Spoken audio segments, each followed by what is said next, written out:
My beloved child, just pause for a second. Breathe.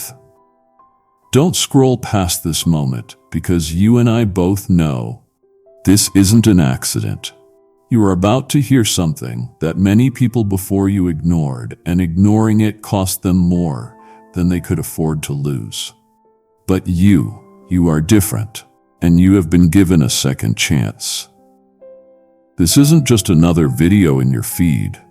This is a divine intervention designed specifically for the heaviness you've been carrying. I have seen the crossroads you are standing at right now. I feel the tension tightening in your chest, and I hear the whispers of doubt you've been trying so hard to drown out. I had to interrupt your scrolling because this is the turning point, the exact moment that separates a life of regret from a life of release. Please, do not click away. Do not minimize the weight of what I'm about to tell you. I need your full, undivided focus because your peace of mind and your soul depend on it. Stay with me until the very end because I am not just going to reveal where others went wrong. I'm going to show you exactly how to get it right. What is coming next is heavy, but it is holy, and it is not optional. If you want to walk into the destiny I have prepared for you. If this is landing with you right now, stop the scroll for one more breath. Type "I'm listening" in the comments so I know you are here and ready. If you walk away now, you might miss the very instruction that was sent to save you. My child, before you take another step in your day, I must speak to you with urgency. What you are facing right now is not just another test. It is a defining moment where history can either repeat itself or be completely rewritten through your obedience. I need you to lean in with the ears of your spirit wide open. This is not a casual warning. It is a divine redirection, written with fire and sealed with my mercy. You are standing at a familiar crossroad, a place that generations before you have stood. A place where bad decisions often look like delays and distractions come dressed up in false peace. I am telling you now, beloved, please do not make the same mistake they did. Many people stood exactly where you are and felt exactly what you are feeling. The tearing tension between what feels easy and what is eternal. I watched them waver between what seemed smart to the world and what I was whispering to their hearts. I offered them my hand, but they reached for the applause of people instead. I called to them through the silence and the stillness, saying, "Wait," but they felt they had to rush. They moved without me. What followed for them was not punishment, but the painful consequence of being out of alignment. Their hearts wanted fulfillment, but their feet ran ahead of my timing. And now here you are, standing in that same spiritual intersection.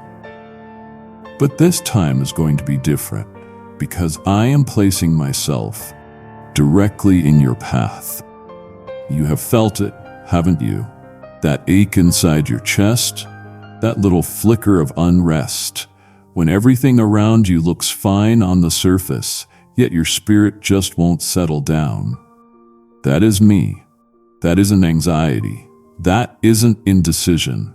That is my spirit, sounding the alarm before you make your next move. I am speaking with a weight that you cannot ignore. I have disrupted your rhythm and silenced the noise around you, because what I am about to say holds eternal consequences. I am not telling you this to scare you. I am telling you this to save you.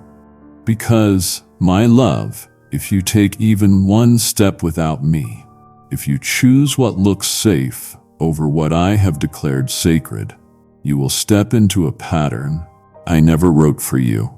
I have seen the loop that others fell into. I watched them cycle through years of confusion, trying to repair what could have been avoided with a single moment of true surrender. They didn't know how close they were to the breakthrough. They mistook my silence for absence and my delay for rejection. But I was never punishing them, I was preparing them. Still, they moved, and the moment they did, they broke the sequence. If this truth is piercing you, press save on this post or bookmark it now. You'll want to come back and let these words settle. Please, don't do it. Stay with me. Even if it feels still, even if no one else understands why you aren't moving yet, especially then. Listen closely, because I didn't lead you here to tease you with the idea of a breakthrough. I brought you here to offer you the reality of alignment. The kind of alignment that shifts timelines and rewrites family histories. What you do next carries weight, not just for your future, but for every heart connected to yours. You aren't just choosing for yourself, you are breaking or continuing a pattern that has echoed for generations. And I, your God, am extending my hand, not just in guidance, but in deliverance. I will walk you through this crossroad if you trust me, but I cannot force your feet to stay. The choice belongs to you. Just know this, I am not absent, I am not distant. I am right here, whispering with power and pleading with tenderness. Don't make the same mistake they did. Their decision cost them years. Yours can redeem what they lost. Let me guide you through this, not later, but right now. I have seen this path before.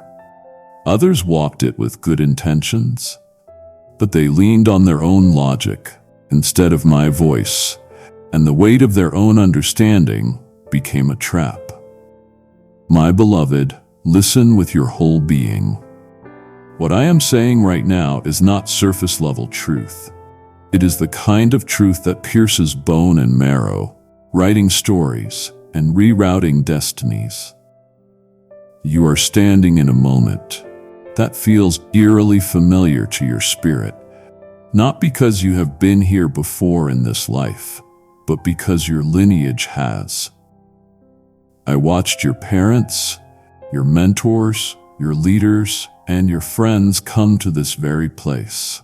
With hearts full of hope and heads full of plans, they set out to walk a path I never paved. They didn't do it out of rebellion.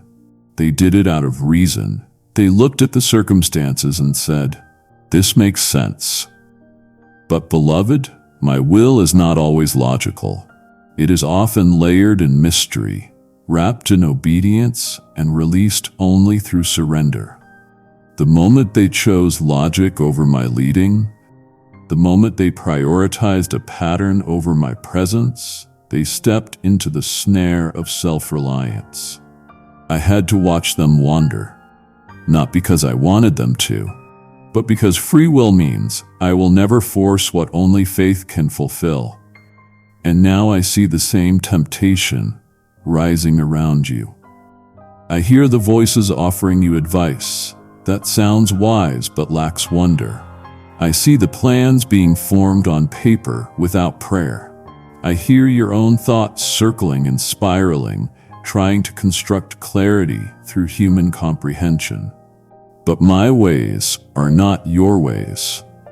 My blueprint is not bound by budgets or calendars. I am not asking for your agreement with logic. I am asking for your alignment with lordship. They made the mistake of trusting only what they could see. Don't do the same.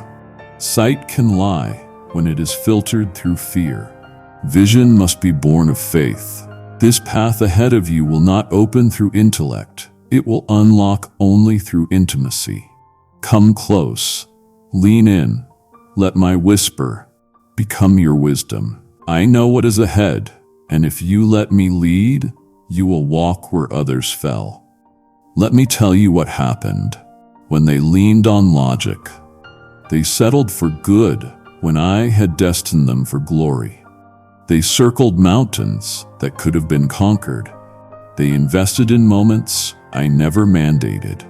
Yes, they built things, careers, relationships, reputations, but they also built barriers. They built walls so thick with self-protection that my spirit could barely penetrate. They became successful in the world's eyes, but starved in the secret place. And I wept. I wept because I had so much more for them. I had intimacy over influence. I had depth over display. I had legacy over likes. But they traded the divine for the doable, the miraculous for the manageable. If you want regular reminders to stay in this posture, follow or become a member. So you get these nudges in your feed. Let me help you stay close. Don't make that trade. I am not calling you to copy their steps. I am calling you to correct the cycle. You correct it not by perfection, but by posture. A posture of dependence, of listening, of lingering long enough to hear me whisper what the world cannot understand. This is the moment that decides whether you will carry the consequence of their choices or birth a completely new blueprint. But it starts with surrender. Not once, but daily, deeply, desperately. Every decision must be filtered through the question, did I hear God or did I just agree with logic? Don't repeat the loop. Don't build another tower that looks impressive but lacks intimacy. Stay low, stay close, stay yielded. I am not giving you a recycled vision. I am giving you revelation that no eye has seen and no ear has heard. But you can't receive it if you are still trying to make it make sense. Step out of logic and step into leading, and I will walk you through every unknown with the kind of peace that logic can never produce. You have asked for clarity, and this is it. Don't follow the crowd just because their steps seem confident. Many were loud in their decisions, but quiet in their prayers. Let me speak this plainly, because too many before you got lost in the noise of popularity and never made it back to the stillness of my presence. You have asked for signs. You have pleaded for confirmation. You have waited for someone to say something that aligns with your spirit. I am telling you now, this is it. I am giving you clarity, wrapped in confrontation, because clarity that doesn't challenge you is comfort, not conviction. I love you too much to leave you in the illusion of someone else's confidence. You see the way they walk, bold, boastful, sure of their steps, but you didn't hear their prayer closet because it was empty. You didn't feel the absence of my presence in their decisions because they never invited me in. They move fast because they are fueled by the fear of missing out, not by faith. What appears as momentum is often just noise dressed up as movement. Don't be fooled, beloved. The crowd is loud, but I am not in the crowd. I have never led through consensus. I have always called my chosen ones away from the masses into moments of mystery. Think of Abraham. I called him out from everything familiar. Think of Moses. I led him to the backside of the wilderness. Think of Elijah. I spoke not in the wind, the fire, or the earthquake, but in a still, small voice. That is where I am. I am in the quiet place. Many miss me because they are addicted to noise, but not you. You have felt the ache for more. You have felt the dissonance when others celebrate decisions that your spirit cannot agree with. That isn't judgment. That is discernment. That is me. I am training your ears to recognize my voice, even when it whispers against the wind of the world's opinion.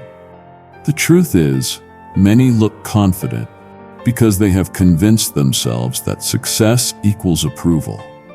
But I don't measure obedience by outward results. I measure it by inner surrender. Did they ask me before they moved? Did they wait long enough for me to speak? Or did they use my name to bless plans I never birthed? These are the questions I am asking of this generation, and I am asking them of you, because you are not called to copy what they built. You are called to construct what has never been seen. That means you must hear what others have missed. You must value my voice over volume, my leading over likes, my presence over platforms. So I ask you now, will you stay with me when the crowd moves on? Will you trust me even when your path looks slower, smaller, or stranger? Because it will. But that is how you know it's me. I don't call you to blend in, I call you to break through. What I am building in you requires courage, not the courage to speak louder, but the courage to listen deeper. Don't follow noise. Follow nearness. Because where I am leading you, only intimacy will keep you grounded. Don't make the same mistake they did. They traded prayer for popularity. They ran with the crowd but lost their crown. You are not them. You are chosen, marked, and set apart. Stay close. I am whispering the blueprints now, and only those tuned in will be able to build what I have ordained. Some started strong, full of fire and purpose, but they grew weary when answers delayed. Instead of waiting, they wandered. Don't do the same. I watched it happen again and again. They burned with boldness in the beginning. Their mouths declared trust. Their hands were lifted high. Their prayers were loud, passionate, and beautiful. They sang songs of surrender and quoted scriptures of destiny. But when my answer didn't come wrapped in the speed of their timeline, they unraveled silently, subtly. Not all at once, but in layers. They said they trusted my timing, but their feet told another story. Their steps started drifting, not away from me entirely, but just far enough to feel like progress without my presence. They didn't reject me with their words, but they replaced me with alternatives that moved faster. They thought movement was success, but all they found was exhaustion. Because the moment you leave the pace of my spirit, you start walking in circles disguised as progress.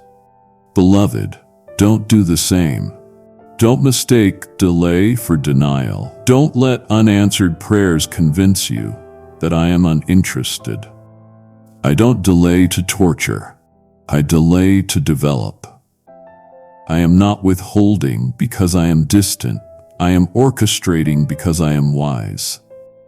If you saw what I saw, if you knew what stood on the other side of the door you were trying to pry open, you would fall to your knees in gratitude that I said not yet. I am protecting you from the premature. I am guarding your future from collapse. I am shielding your soul from counterfeit versions of the very thing you asked me for. You prayed for purpose. I won't give it without preparation. You asked for favor. I won't hand it over without fortifying your character to carry it. What feels like delay is actually divine design. I do nothing without purpose. My silence is not absence, it is strategy cloaked in sovereignty. I want you to understand something that many before you didn't grasp. Waiting is not passive. Waiting is war. It is the battleground where faith is forged. I have been watching you in that war. I have seen the days when your heart grew heavy. I felt your questions aching, honest and raw. God, did you forget me? God, why hasn't it happened yet? God, am I missing something? No, child, you are not missing anything. You are exactly where I want you. Hidden, held, and honed. You are not behind. You are being built. What you call delay, I call depth. And what you thought was a detour is actually a divine setup for something greater than your current vision can contain. The enemy wants you to wonder. He wants you to do what others did, to grow tired, to let go, to seek shortcuts. But I have placed my spirit within you to withstand the weariness. You don't have to move without me. You can rest in the rhythm of my faithfulness. Let me be your reminder today. Every promise still stands. Every word I have spoken over your life is still in motion. If you stay, if you remain grounded when everything around you says run, you will see the reward. You will step into what others forfeited because they walked away too soon. Don't forfeit the finish line just because the path is longer than expected. There is strength in stillness, there is power in patience, and there is glory in the grind of waiting. I see you, I am with you, and I will not let you miss your moment. Just stay. Wait. Hold my hand, not the clock. I will make the waiting worth every tear, every question, and every sleepless night. I promise. Don't mistake delay for denial. Others grew impatient and opened doors I never sent, and it cost them their peace. Their calling grew tangled in consequences they could have avoided. Come closer, child. I need to speak this clearly so it sinks deeper than the noise of your surroundings. What I am about to reveal isn't light. It carries weighty, sobering, healing truth. I have seen many go before you who simply couldn't wait. They carried promises, yes. They held vision, yes. But they lacked patience. And because they equated speed with success, they opened doors I didn't assign. They rushed into relationships I didn't bless. They said yes to platforms I didn't build. They walked into rooms before their character was ready to carry the atmosphere. And what followed wasn't the fulfillment they were hoping for. It was confusion, stress, and compromise, a counterfeit version of purpose that looked like a blessing, but cost them their peace. Hear me. I am not angry at them. I wept for them because I had so much better prepared for them. I wasn't trying to withhold joy. I was guarding the joy I designed. I wasn't punishing them with delay. I was shielding them from disaster. But they ran ahead, and my voice, though still faithful, was drowned out by the noise of their own momentum. They said they were walking by faith, but they were actually walking by fear disguised as urgency. They couldn't bear the discomfort of not knowing, so they moved, and they paid dearly for that decision. Their calling didn't vanish. I don't revoke what I have spoken, but their path became longer, heavier, and tangled in complications I never authored. And now I am telling you, don't do the same. Do not trade your peace for progress. Do not open every door that seems available. Every open door is not divine, and every opportunity is not ordained. Sometimes the enemy opens doors too wide, shiny, and fast, but they are poison at the root. You, my child, carry too much promise to drink from that cup. Your destiny is too sacred to gamble with counterfeit timing. The delay you are feeling is not denial. It is design. It is me stretching the borders of your spirit so you can contain the weight of the glory that is coming. It is me pulling back layers of performance and fear so your yes isn't just external. It is eternal. I am not slow to fulfill my promises, as some count slowness. I am patient. I am precise. I am perfecting what I have prepared for you. So don't touch what I haven't handed you yet. Don't force what I haven't favored. What I give, I guard. What I speak, I sustain. But what you grab without me, you will have to carry without my grace. Let this truth settle in your soul. Peace is the proof of my presence. When it is me, you won't have to strive. When it is me, you won't have to pretend. When it is me, it will fit your spirit, not just your schedule. So hold your ground. Do not rush just to feel productive. Do not settle just to silence the waiting. I am not late. I am layering my timing with wisdom, mercy, and maturity. When it is time, you won't have to force the door open. It will swing wide in front of you. You won't have to chase the promise. It will locate you. But until then, don't confuse delay with rejection. I am not saying no, I am saying not yet. And the difference could save your calling. Trust me, I am never slow. I am only saving you from what looks good too soon. You won't regret waiting, but you might regret wandering. Stay with me. I am still writing. I am speaking now because I see your heart teetering between persistence and pressure. Don't choose what is easy over what is eternal. I know you have stood long enough in this silent battle, pretending you are fine, while secretly wondering which voice to follow. One whispers, "Heed on," while the other hisses, "Hurry up." One invites you into the fire of refinement, while the other tempts you with relief, dressed as resolution. I have seen you on the edge, not just of a decision, but of your identity. This is more than a choice. This is a collision between heaven's dream for your life and hell's distraction to derail it. I won't stay silent while you are standing there, because I know what you are carrying. I know the weight you hide beneath that smile. I know the temptation to retreat, to grab what is reachable, rather than wait for what is right. But child, hear me. Ease is not evidence of alignment. Comfort is not confirmation of calling. The path I have for you is not always paved with popularity or predictability, but it is sacred, it is sealed, and it is saturated with my presence. Many before you chose what was convenient over what was consecrated. They couldn't wait in the womb of my silence, so they birthed movements I never blessed. They got tired of being unseen, so they traded glory for visibility, purpose for performance, and trust for temporary peace. The enemy wrapped it all in glitter and grace-like language, but it was never me. It looked like open doors, but it felt like pressure.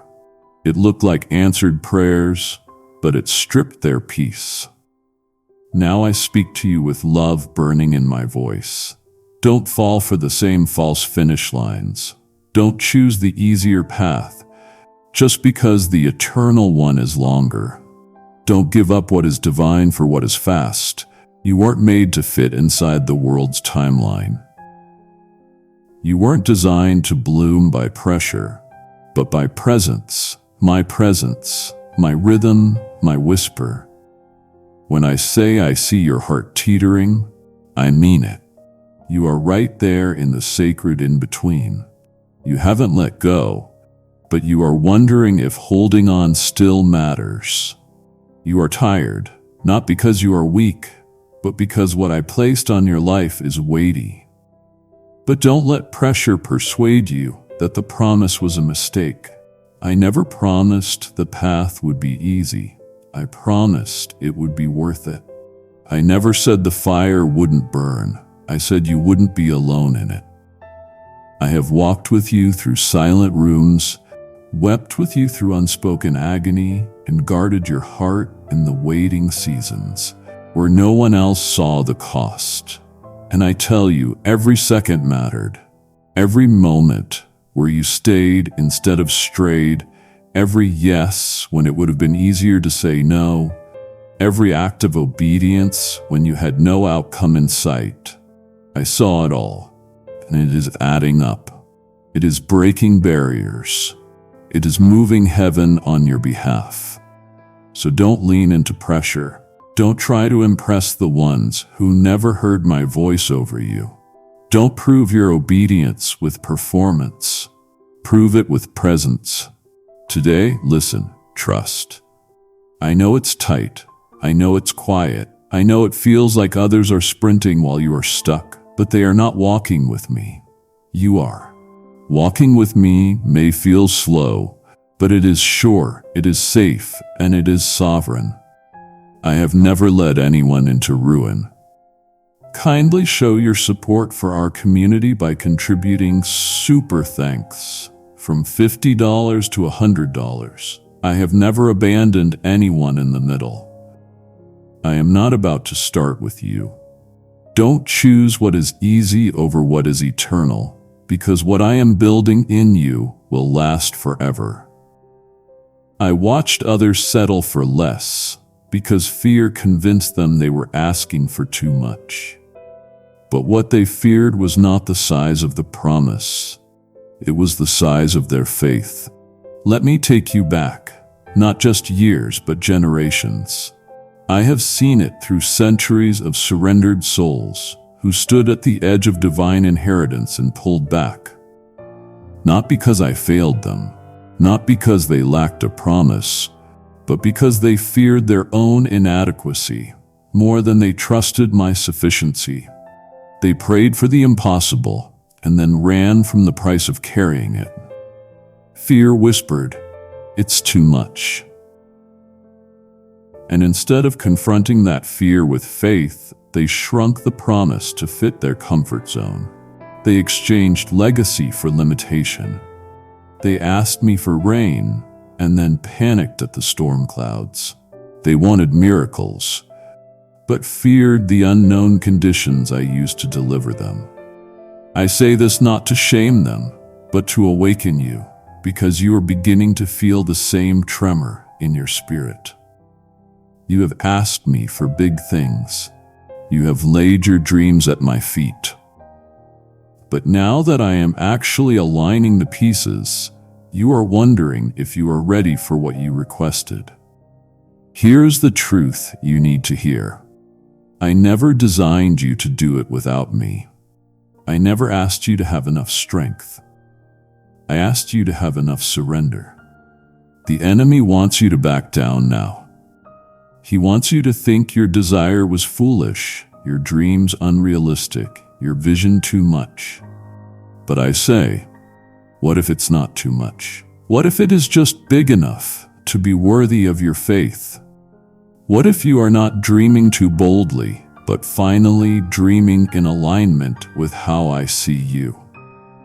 Let's break this lie right now. You are not asking for too much. You are asking too little. If you believe I am only interested in average, I am not a God of fragments. I don't bless halfway. I am not sprinkling survival over your life. I am pouring out overflow, pressed down, shaken together, and running over. But to carry that, you need faith that can stretch, and that means fear must be confronted, not coddled. I am not intimidated by your questions. I am not disappointed by your doubt, but I am calling you to rise above it. I am calling you to match the size of your request with the size of your trust. I want you to believe for the kind of breakthrough that shakes the very rooms where others doubted you. I want you to walk into spaces where your feet have never stood, because I sent you, not because you schemed your way in. Don't do what they did, child. Don't shrink.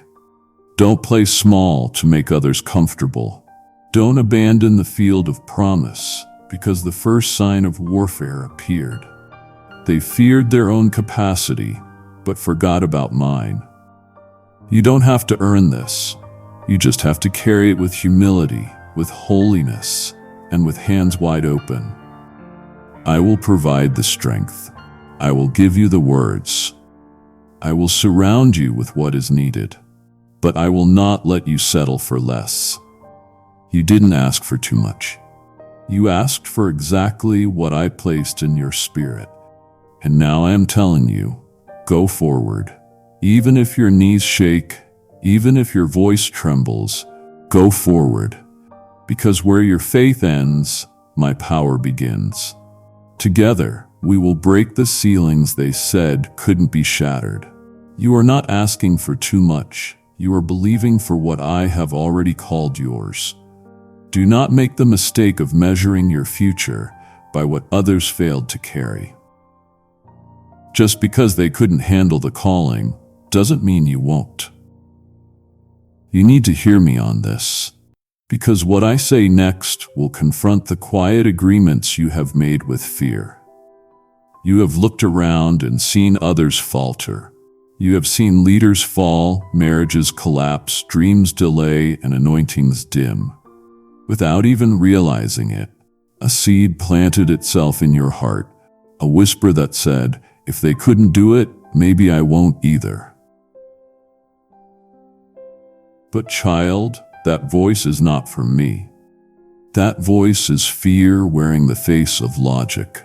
That voice is the echo of generational patterns, trying to pass themselves off as destiny.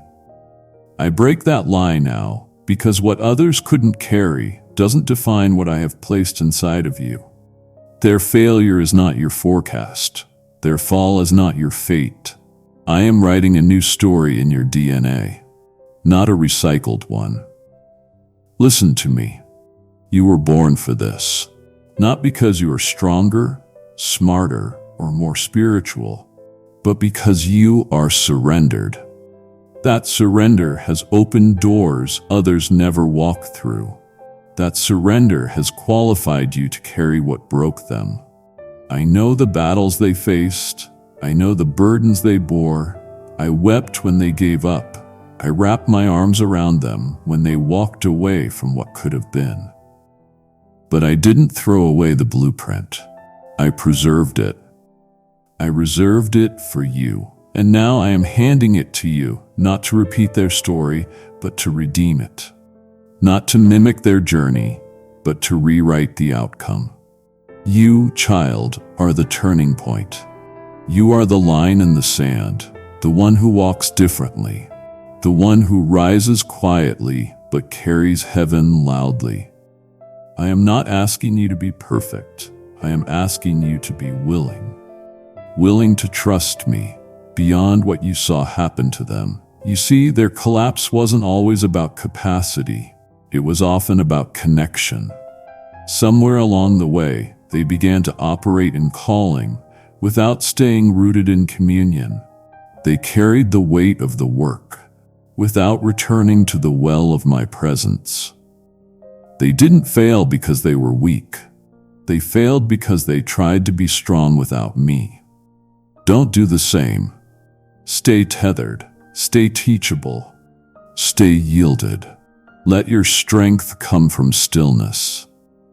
Let your anointing be refreshed in the secret place. Don't compare your timeline with theirs. Don't measure your pace against their progress. You are not late. You are not behind. You are not bound by what they did or didn't do. You are free to walk in what I designed only for you. So when fear tries to replay their story in your mind, speak back. Say, that was their chapter, but my author is still writing. Say, I am not defined by their ending. I am defined by his hand. Because, child, you are not who they were. You are called, carved, and commissioned for such a time as this. I chosen you knowing exactly what you would walk through. I chose you knowing who came before you. I chose you knowing what they dropped because I knew you would carry it all the way through. So don't flinch when the enemy reminds you of their failure. Smile and remind him of your future. You were made for this, and I will be with you every single step. I gave them a promise and I gave them time, but when the wilderness stretched, they let go of the word and clung to what was convenient. You must not do the same.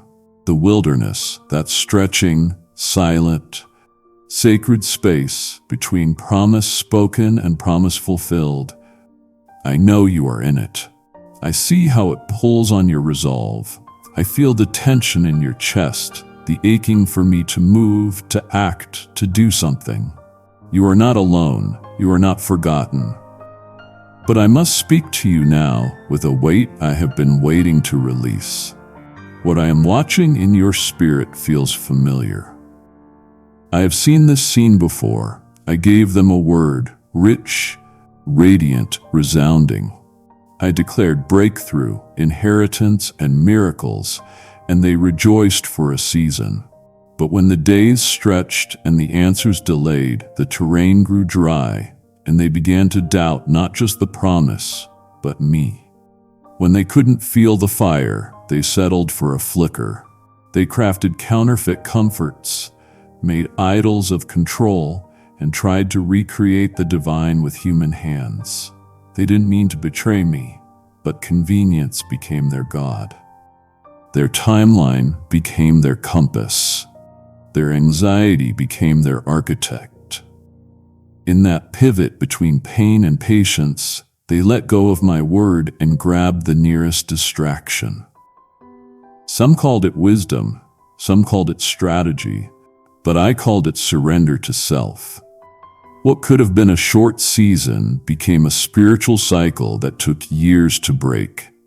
I gave them time, I gave them grace, but they traded the wilderness for what was easy and missed the wonder I had woven into the waiting. Don't do the same. I know this wilderness feels like a wasteland, but what looks barren is actually blessed. I am stripping what doesn't serve your future. I am silencing what won't support your elevation. I am detoxing your spirit from applause so that when I speak again, you know it is me, not momentum. The wilderness isn't a curse, it's a classroom. I am teaching you how to recognize my whisper, not just my works. I am building a backbone of belief that won't collapse when the platform comes. I am rooting your identity so deep in me that when the harvest arrives, it won't carry you away. It will carry you further into me. But only if you stay. Only if you don't grab for what is convenient. When my word starts feeling costly, let me remind you what they forgot. I am faithful, even when it feels like I've gone quiet, even when the path gets longer, even when the manna stops falling and the map feels blank. I have not left you. I have not changed my mind. And I am not done. The promise still stands. The word still works. The process is still holy. So don't rewrite the instructions I gave you just because it hurts. Don't start building your own rescue plan when I already wrote the ending. I am not late. I am aligning. I am not indifferent. I am intentional. The very wilderness that is testing you will become the womb where your next season is born. Hold fast to what I said, even if it feels like the only thing you are holding. When others reach for distractions, you reach for me. When others settle for noise, you settle into my nearness. When others pivot for relief, you press in for revelation. Because what I gave you was not a suggestion, it was a seed.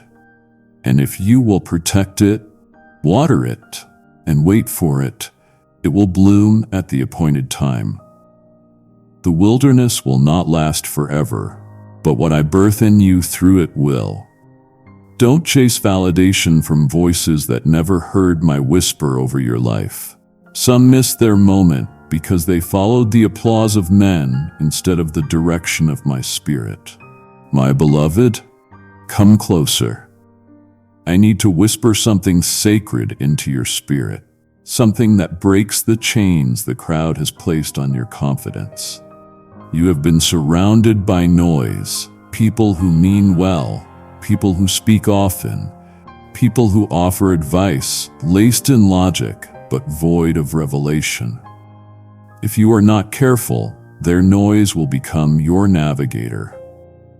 But I did not assign them to author your calling. I did not speak your purpose into their ears. I spoke it into yours. When I whispered your identity into existence, there was no committee present. When I breathed your blueprint into being, there were no votes taken. I didn't ask for opinions. I spoke your name with fire and formed your future with faith. And now I see you battling with a question. What will they think if I step out like this? But child, why are you asking for confirmation from those I never commissioned? There is a deep, deceptive danger in chasing approval from the wrong places. Some before you did exactly that. They had a fire in their bones, but they traded it for the favor of men. They watered down their voice to keep their circle. They diluted their obedience to avoid criticism. It worked for a moment. They gained claps, they gained attention, but they lost clarity. They built ministries, platforms, and images, but I wasn't in it. It looked like success, but felt like starvation, because the applause of people can never feed a soul called into deeper waters. Don't follow the same path. Don't let praise become your prison. Don't let likes become your leash. My spirit leads in stillness, not in the spotlight. If you must choose between being understood by people or being aligned with me, choose me every time. Kindly show your support for our community by contributing super thanks. From $50 to $100. Let me ask you something bold. When did their opinion become your permission? Who told you that you needed it to be palatable to be powerful? Child, I didn't call you to be safe. I called you to be set apart. I didn't place fire in your mouth just so you would whisper when the crowd leans in. I gave you something holy, something weighty, something costly. And I won't let you prostitute your purpose for popularity. I am not rebuking you. I am freeing you because this is the same trap that has derailed generations. Validation addiction. People pleasing dressed up as humility. But there is nothing humble about shrinking what I gave you to protect someone else's comfort. And there is nothing holy about waiting for a green light from those I never gave authority over your assignment. So today, right now, I free you from the need to be validated. I deliver you from the cage of needing to be seen, liked, or approved before you obey. The only yes you need, you already have mine. I have already spoken, already chosen, already anointed. You don't need a stage to be significant. You don't need applause to be aligned. Your obedience is your offering, and I receive it with joy. So go forward, not with arrogance, but with assurance. You aren't moving with the crowd. You are moving with your Creator. And that, child, is more than enough. You have heard me warn you. Don't make the same mistake they did. Many before you heard my voice, but withheld their obedience even in the small things. But you are different. Right now, I am giving you an opportunity to sow into the ground that just fed your soul. When you support this message through Super Thanks, membership, or the PayPal link below, you are partnering with me to carry my voice to the ones still wandering. This is more than support. It is prophetic oil poured onto the altar of broken hearts worldwide. He who refreshes others will himself be refreshed. That isn't just scripture. It is a now promise from me to you. So act now. Don't hesitate. Go into the description and release your gift, and I will release what is next. I allowed others to walk before you so you could see the result of compromise. Their pain was not for you to judge, but to learn. Let me speak this with tenderness. For what I am about to say is not just revelation, it is restoration. I have allowed you to see things in others that grieved you. You have witnessed collapse, compromise, and flaming hearts flickering into silence. You have wondered, Why did you let me see that, Lord? Was it to discourage? Was it to disillusion? No, child. It was to disciple you. I showed you what happens when Colin collides with complacency. Not so you would gossip, but so you would guard your own path. I let you see their fall so you could strengthen your foundation. Their pain, their detour, their decline, it was never your entertainment, it was your education. I need you to understand this clearly. I don't waste anything, not even the failures of others. Every scar you have seen, every story you have heard, every leader who started strong and ended silently, they became living lessons.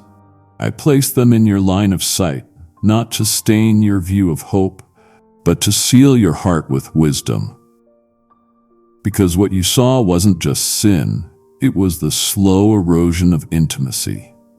You saw the subtle slide from holiness into hustle, the drift from dependence into performance. I needed you to see it not to fear the fall, but to fight it. I needed you to learn that anointing without alignment leads to agony, that gifting without guarding the heart will always end in grief. And yes, I saw the ache in your spirit when those you once trusted revealed fractures. I saw your disappointment, and I honored it. But I didn't let you see it to destroy your trust in people. I let you see it to deepen your trust in me. Because your eyes have been opened to something deeper now.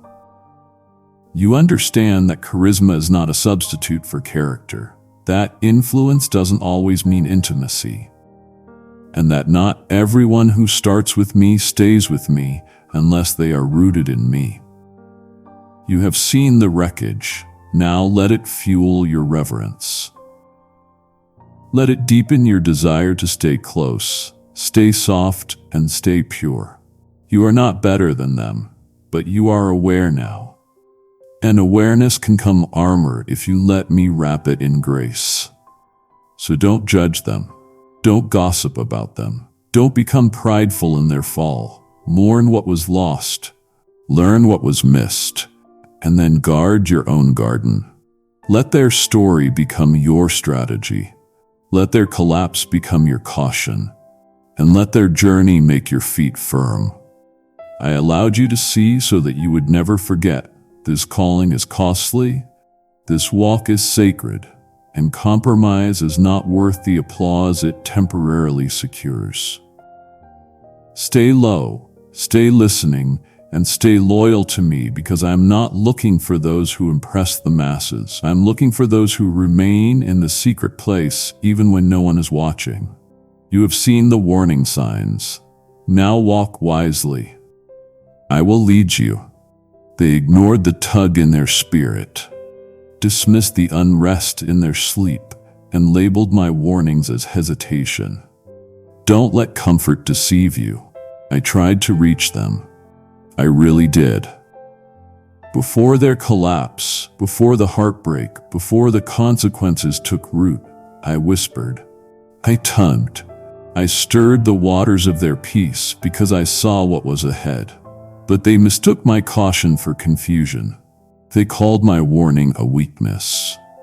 Instead of slowing down, they silenced the signal. Do you feel the weight of that? I didn't speak through thunder or fire. I stirred their sleep, interrupted their routines, and spoke in the subtle, sacred tension that lives between peace and pressure. But they ignored me. And when the door they so badly wanted finally opened, it wasn't what they expected. It glittered, but it grieved them. It looked like favor, but it fractured their soul. That same deception stands before you now, child, and I will not let you step into it unaware. This is why I have been agitating your atmosphere. This is why your usual comforts aren't satisfying you. This is why your sleep has been shallow and the silence feels loud. It isn't anxiety, it's alertness. It isn't fear, it's a flare. My spirit is stirring you because the next door you walk through will determine more than your next season. It will determine your spiritual stamina. Don't you see it? I have been warning you, not through panic, but through a holy pause. I have unsettled your rhythm to protect your destiny, because deception doesn't always look dark. Sometimes it looks like an opportunity. But if I didn't send it, it's a trap.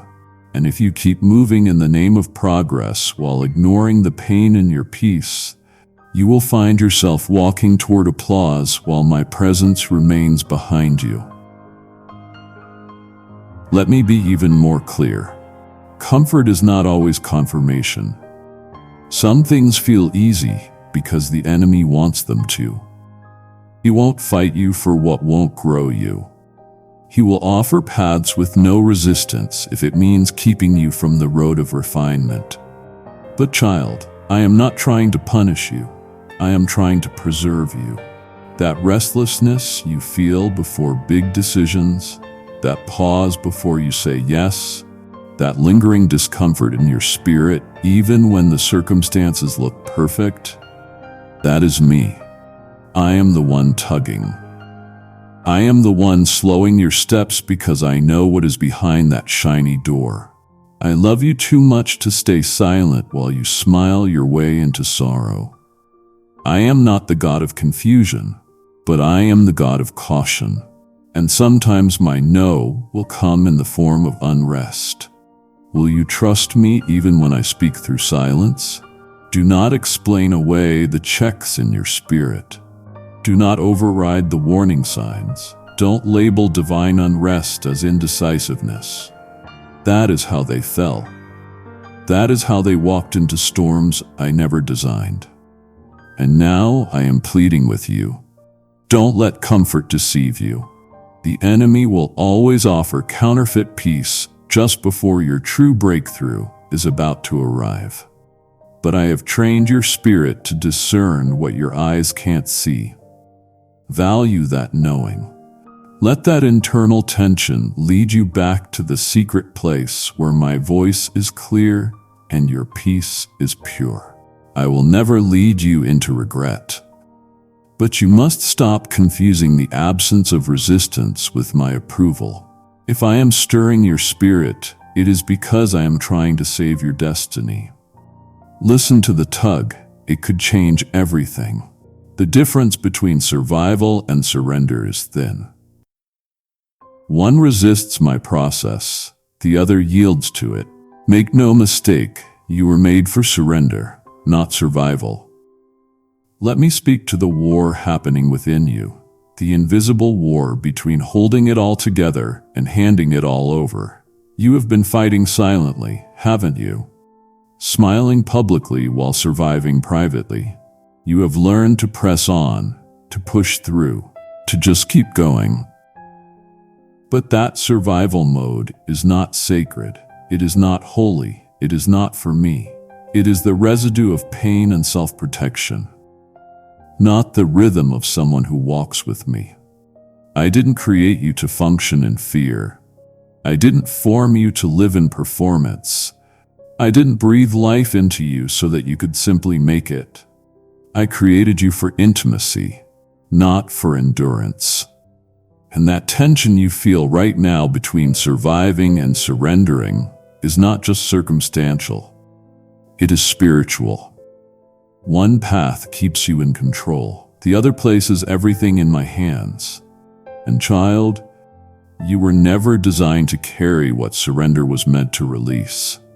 Some before you chose survival. They wore it like a badge. They clung to independence even in the name of wisdom. But what looked like strength was actually a refusal to trust me completely. They quoted scriptures they didn't live. They prayed prayers they never meant to obey. And they called it endurance, but it wasn't. It was fear polished, dressed up, and baptized in the language of faith. But faith without surrender is theater. It is noise without power. And I watched them run until they collapsed. resist until they broke, strive until they no longer recognized my voice. I reached for them. I whispered, "Let go." But survival had become their identity, and they feared that surrender would make them weak. They didn't understand that surrender is a place of strength. They missed the miracle hidden in the posture of release. Now you, child, you stand at that same edge. You have been surviving longer than you care to admit, carrying more than I asked you to, taking on battles I never assigned, managing pain rather than bringing it to me. And I honor your resilience, but I am asking for more than resilience. I am asking for reliance. I am asking you to surrender. Not happily, not when it's easy, not just in words, but truly from the inside out. Because what I am about to do in your life cannot rest on shoulders that are bracing for impact. It must rest on hands that are lifted in trust.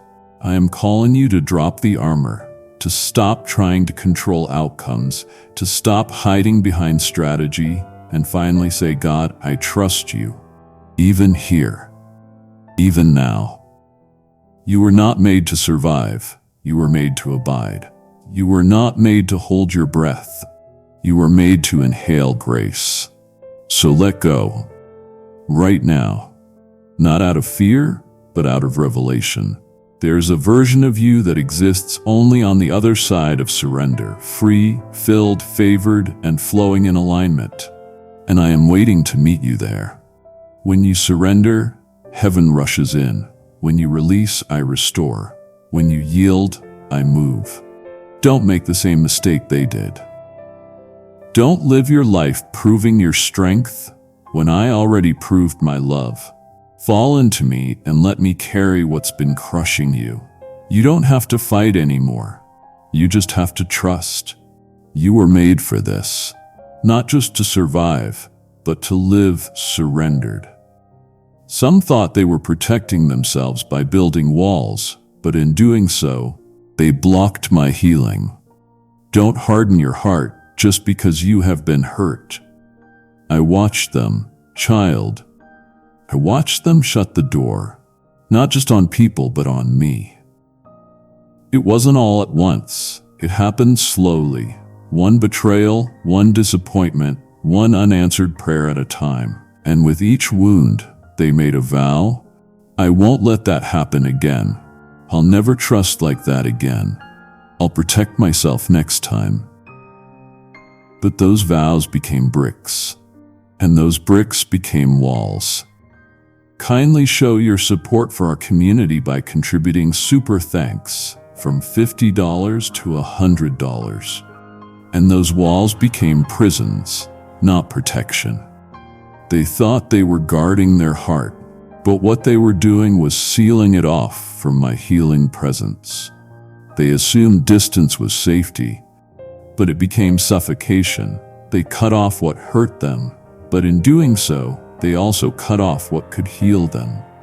And I wept because I never created them to live in isolation masked as strength. Now I see that same wall beginning to rise in you. A little thicker after each disappointment, a little higher with every unmet expectation. And I understand why you are tired. Tired of hoping. Tired of being let down. Tired of trusting only to be torn. But child, the answer to heartbreak is not hardness. The cure for disappointment is not detachment. I did not design your heart to be stone.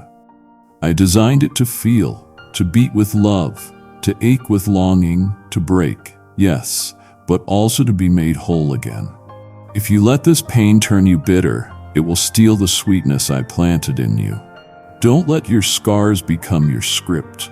Don't let past pain dictate your present posture. What hurt you is real, but so is the healing I offer. You see, they thought the wall would make them stronger, but what it really did was make them unreachable. And when I tried to speak, to comfort, to restore, they couldn't hear me through the fortress of fear they built around their heart. I couldn't heal what they refused to reveal. They clung to silence, thinking it was safer than surrender. But silence is not peace. It is just pain with the volume turned down.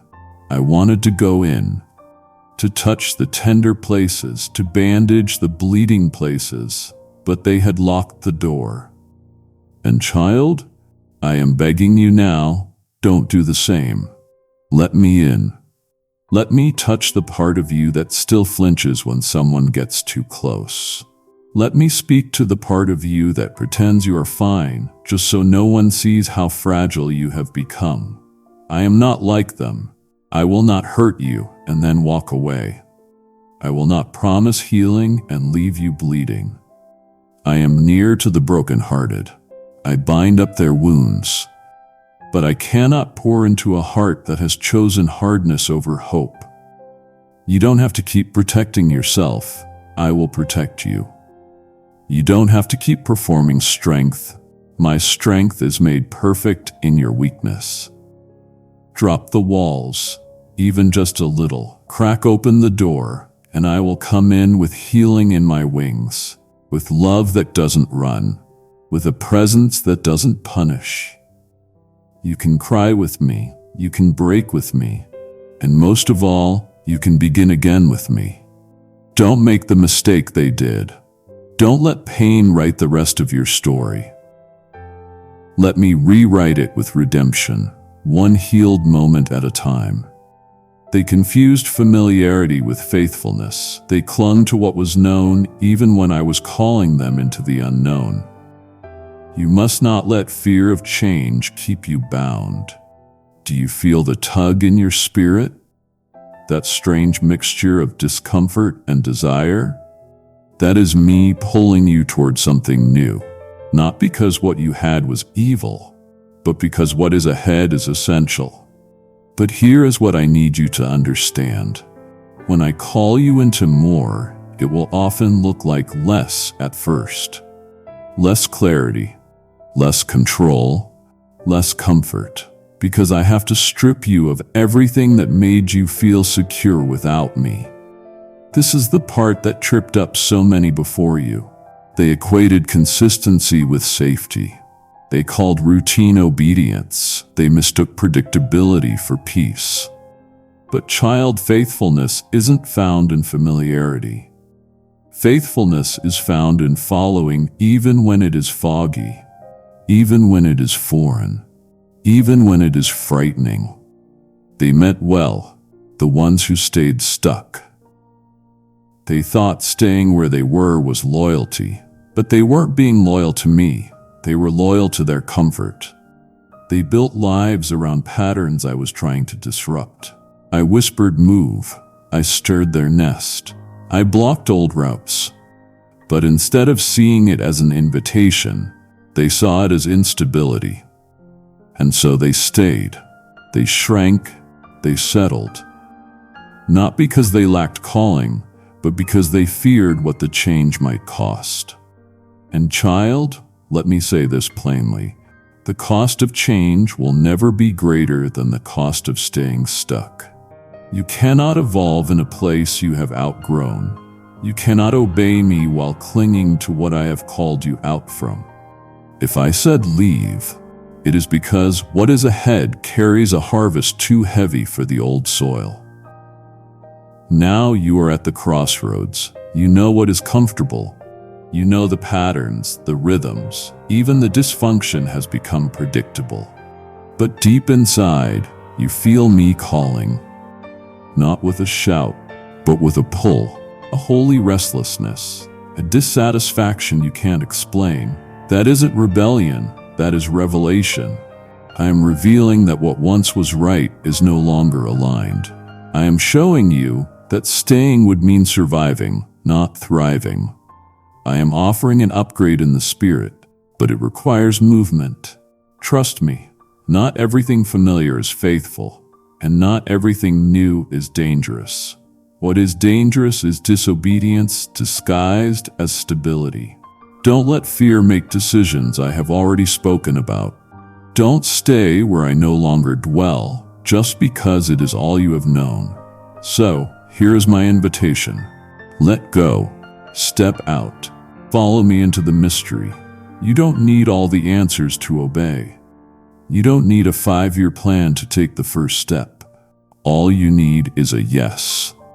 A trembling yes is still obedience.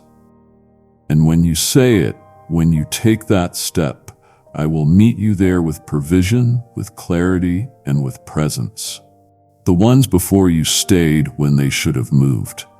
They loved what was known more than they trusted my voice. But you, child, you are different. I am calling you forward, not to frighten you, but to free you. Don't confuse fear with discernment. Don't dress comfort up as calling. Follow me. I am already in your next, and it is far greater than what you are leaving behind. They misread my silence as absence, and in doing so, they made decisions in the dark. You must learn to wait even when the heavens seem quiet.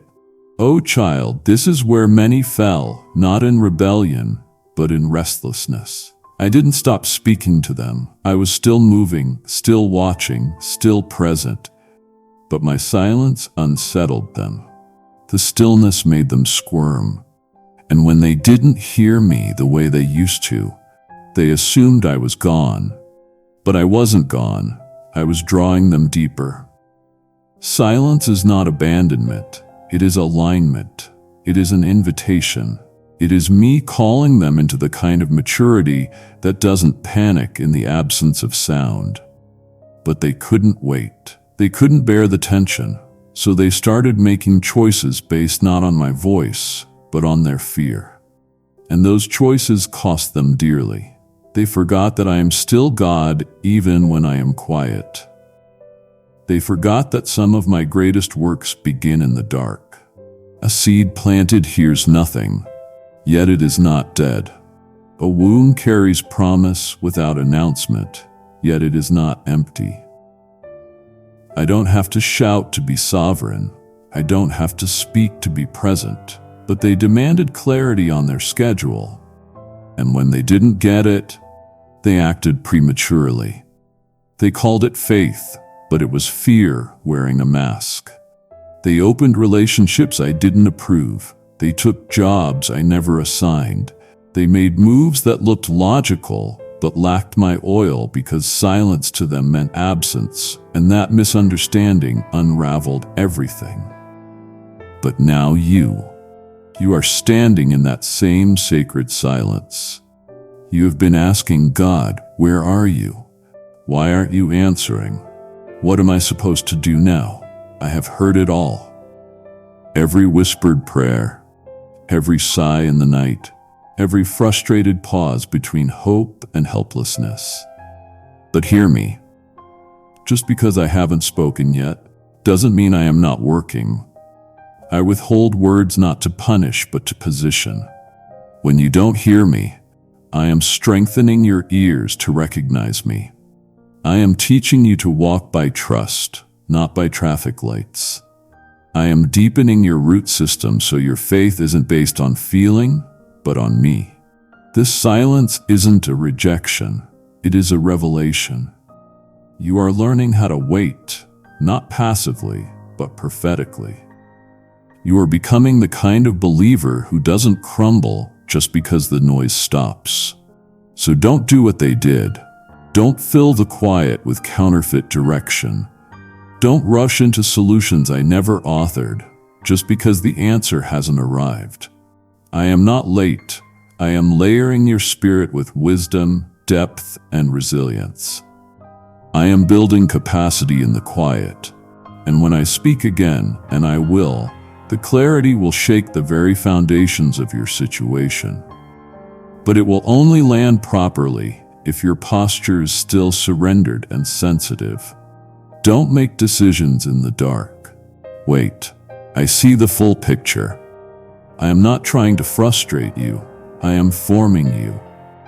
And this season, though silent, will become the most significant chapter of your spiritual life if you stay faithful to me. My silence is sacred. child. And I only go silent when I trust you enough to keep walking.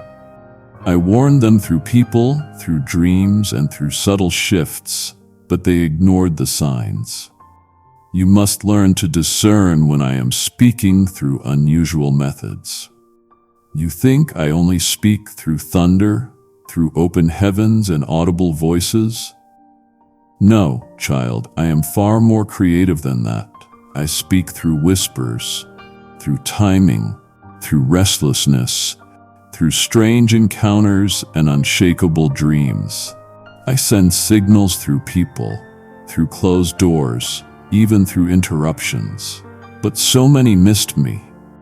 Not because I wasn't speaking, but because I didn't speak in the format they expected. They wanted confirmation wrapped in perfection. They wanted the booming voice of God. And because I sent a whisper through a flawed vessel, they dismissed it. Because I spoke through discomfort, they rebuked it. And because I moved through delay, they cursed it. But I was in it all. I sent them warning signs, some loud, some subtle. A delayed flight that kept them from harm. A strange unease about that business deal. A friend who out of nowhere said the exact sentence they had been praying about in private, but they called it coincidence. They called it emotion. And so they missed the very hand I extended to them. Some of them were on the verge of danger, but they pressed forward, blinded by their agenda. Some were entangled in relationships I never blessed, but they ignored the dream I sent that unsettled their soul. They didn't slow down.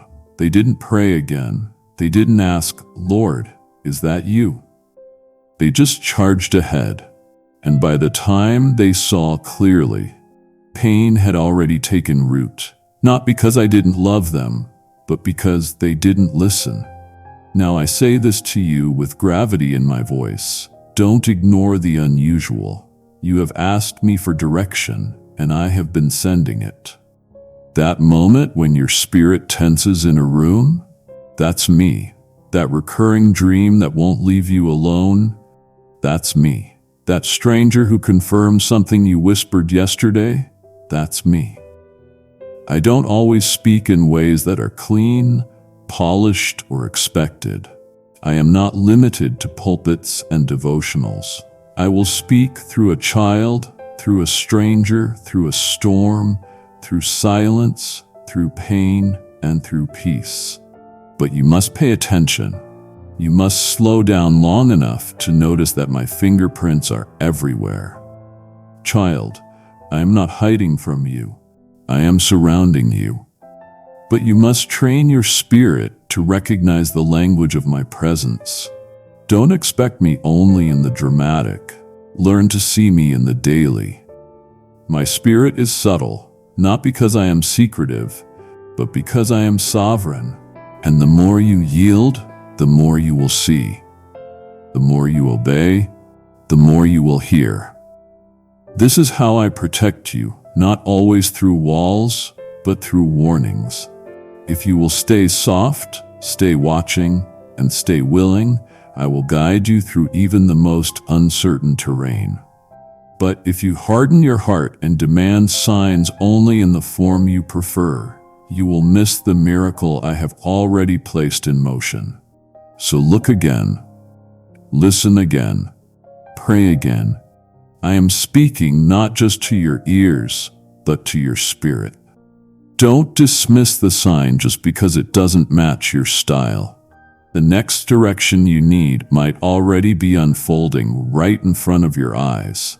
They became so focused on their pain that they lost sight of my purpose. You must guard your perspective, or pain will lead you where I never sent you. Pain is powerful. It speaks without words. It lingers long after the moment has passed. It can cloud vision, blur direction, and if not surrendered, become a compass that leads my people into dangerous places. I watched it happen to them. The ones who started out full of joy, full of trust, full of hope. But then came the disappointment. the betrayal, the delay, the diagnosis, the unanswered prayer. And slowly, subtly, their focus shifted. They stopped seeing me and started seeing only what hurt them. They didn't even realize it at first. But pain became their lens. And once pain becomes your lens, everything you see becomes distorted. They interpreted every delay as rejection, every challenge as abandonment, and every silence as punishment. They began expecting pain, planning around it, bracing for it, instead of believing for healing, restoration, and glory. They didn't say it out loud, but deep down, they stopped believing that good things could happen to them again. Their prayers became shallow, their praise became conditional, their trust became fragile. I tried to reach them. I tried to shift their perspective. I sent reminders. I whispered hope. But they were too tethered to their trauma, too loyal to their wounds. They loved me, yes, but they trusted their pain more than they trusted my plan. And because of that, they veered. They walked paths I didn't design. They entered relationships I never ordained. They built belief systems around fear, not faith. And I grieved because their pain wasn't meant to be permanent. It was meant to be processed with me. Now I speak to you, my precious one. I see the pain. I know the part of your story that still stings. I know the nights you have cried in silence, the memories that flash without warning, the triggers that make you wonder if you will ever truly be free. And I do not minimize it. I hold it all in my hands, but listen carefully. If you don't surrender your pain, it will shape your path more than my promises do. And that is not the life I destined for you. I want to heal it, not hide it. I want to redeem it, not just help you survive it. But I cannot heal what you won't release. I cannot shift what you won't surrender. You cannot carry both control and freedom. One must bow. So here is my call to you now. Lay it down. Don't let pain become your narrative. Don't let grief become your guide. I still have purpose. I still have beauty to bring from the ashes. But you must lift your eyes. Lift them off the betrayal, off the failure, off the timeline that didn't unfold the way you wanted. Look at me.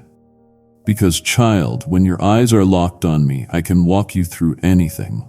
The pain may be real, but it is not final. And it does not get to decide your future. My purpose does, and I always finish what I start. They clung to their history more than my prophecy. They kept rehearsing what happened instead of declaring what was coming. That cycle cost them their next season. Let me take you into the secret, the cycle that has stolen more futures than failure ever could. It is the cycle of remembrance without revelation. They held on to what happened over and over, rehearsing every wrong, every wound, every what if. They wore their history like a badge, like proof of why they couldn't step into what I had promised. But child, you cannot walk forward while your soul is facing backward. I saw it in them. They were anointed, appointed, and assigned by heaven, but they were addicted to the past, to who left, to how it felt and what was lost. And because they would not stop reliving it, they never lived beyond it. They clung to their story like it was all they had left. They believed in me, yes, but only through the filter of what they had survived. And so every new opportunity felt like a threat. Every open door triggered their memory of a door that once slammed shut. I sent fresh revelation, but they interpreted it through old pain. I tried to birth new vision, but they only saw it through the rearview mirror. They quoted my promises, but they carried their past louder than my prophecy. And I say this with the deepest ache. They missed what I prepared for them.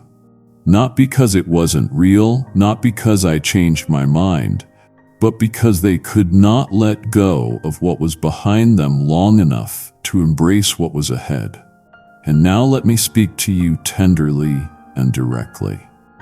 Your history is not your prison unless you keep the door locked. Kindly show your support for our community by contributing super thanks from $50 to $100. Yes, what happened matters, but it is not the only thing that matters. I am doing a new thing, but you cannot receive the new if your heart is still married to the old. You cannot declare the next if your mind is still stuck in what didn't work last time. I gave you a future, child, one filled with hope.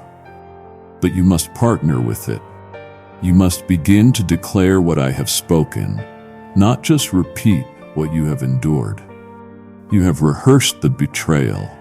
You have repeated the loss. But now it is time to prophesy. Speak life. Speak restoration. Speak favor.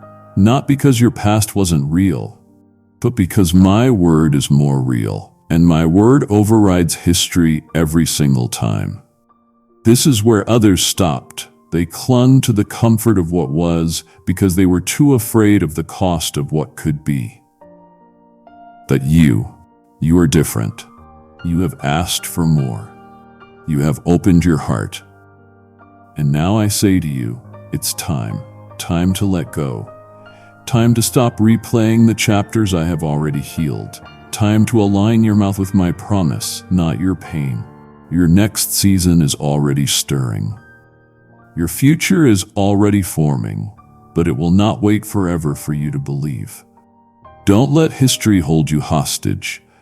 I am not bound to woes, I am bound to what I spoke. And if you align your perspective, your prayers, and your posture, I will unfold the future in ways you never imagined. Let go. Speak forward. I am still writing. They tried to carry a mantle I never gave them.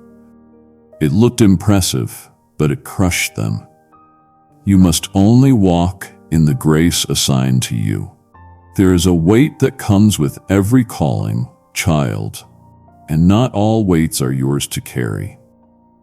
I watched as they picked up mantles that were never measured for their shoulders. They saw someone else's anointing and desired it, not out of rebellion, but out of admiration. They assumed that what looked glorious in public must be glorious in private. But what they didn't see were the groanings in secret, the crushing that came before the oil, the fire that refined before the mantle ever rested. They grabbed what looked powerful but lacked the preparation. And because of that, it broke them. They weren't evil, they weren't uncalled, but they were unassigned to the mantle they tried to carry. And the weight of it bent them backward until they no longer recognized who they were. You see, my assignments are specific. My grace is tailored. I handcraft the capacity of each child according to the purpose I place within them. But when you step outside of your assignment and try to operate in someone else's, grace lifts. And without grace, gifting becomes a grind. You start performing instead of flowing. You start comparing instead of communing. You start chasing platforms instead of resting in presence. And that's where they fell. They built altars to someone else's calling. They mimicked, but missed the substance. They confused ambition with anointing. And I wept, not because they desired more, but because they forgot that more in my kingdom never comes through mimicry. It comes through surrender. Now I turn my voice toward you. Do not make the same mistake. Do not look at what someone else is doing and assume it is your invitation. Your stage is not your signal. Their success is not your prophecy. Their doors are not your confirmation. I know what I placed in you, I know the fire I lit in your bones. I know the shape of the mantle that was custom fit for your shoulders. And I will not allow you to pick up what I did not design. Even if it looks noble, even if it gains applause, even if it works for a while, eventually, unassigned mantles always collapse. You were not called to imitate. You were called to inhabit. To take up space in your lane, run your race, carry your cross, and walk in your grace. Let me make it plain. If the grace isn't there, the weight will destroy you. And I love you too much to let you be destroyed trying to look impressive. Come back to center. Lay down what was never yours to hold. Don't chase visibility, chase my voice. Don't pursue titles, pursue truth. The ones before you broke because they thought calling was transferable. But what is yours, no one can take. And what is not yours, no matter how hard you try, will never truly fit. You don't have to prove anything to anyone. Just be faithful with what I gave you. That is where your power is. That is where your legacy lies. In alignment, not imitation. If this word stirred something in you, share it with one person right now who needs to hear it. Let this message rescue another soul. You stayed with me this far because something in you refuses to repeat their mistake. And now I am asking you to take it one step further, to become the vessel through which my word keeps flowing. When you give, whether through super thanks, becoming a member, or giving via PayPal, you are not just donating. You are sowing fire into the future of someone else's freedom. Give, and it will be given to you, pressed down, shaken together, and running over. That harvest is attached to this very moment. You are helping carry the truth that others once ignored but you embraced. Your obedience here will echo. Don't delay, go now. Pour into what just poured into you and watch me multiply it beyond what you imagined. They delayed obedience while waiting for full understanding. But obedience doesn't always come with clarity. Sometimes it creates it. Let me remind you of something sacred. I never said you had to understand everything to obey. I only ever asked for your trust. But they, the ones who hesitated, who missed their moment, they let questions paralyze what was meant to be an immediate yes. They wanted full details. They wanted a guarantee. They wanted assurance of the outcome before they moved. And so they stayed. They lingered at the threshold of breakthrough, waiting for answers I was never going to give until they obeyed. They thought they were being cautious, but what looked like wisdom was really fear dressed in logic. And that fear robbed them of doors that only open on the other side of surrender. Child, there are some things I will never explain until after you obey. That's not cruelty, that's covenant. Because if I have to give you full understanding before you move, then your trust is in clarity, not in me. But real faith moves in the mystery. Real obedience walks even when the way is foggy. Real surrender says, "Yes, Lord," even when the next step hasn't been revealed. I missed this. They kept saying I'm praying about it when I had already spoken. They kept waiting for peace, not realizing that peace often follows obedience.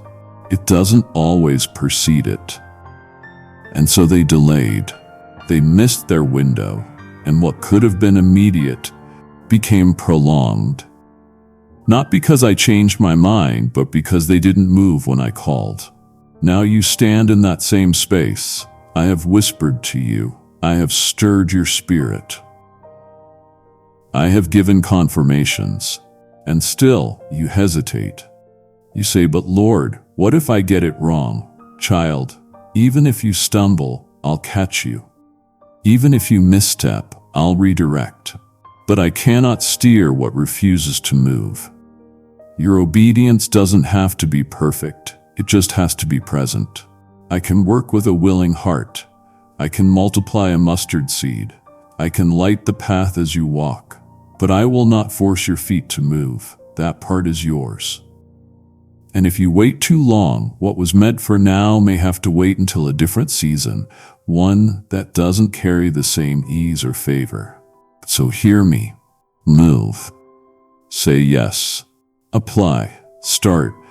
Release. I will meet you in the motion. I will anoint your steps. I will cover your gaps. But you must step. Even if it is small, even if it is scary, even if you don't know how it ends. I didn't ask for understanding. I asked for obedience. The clarity will come, but first, obey.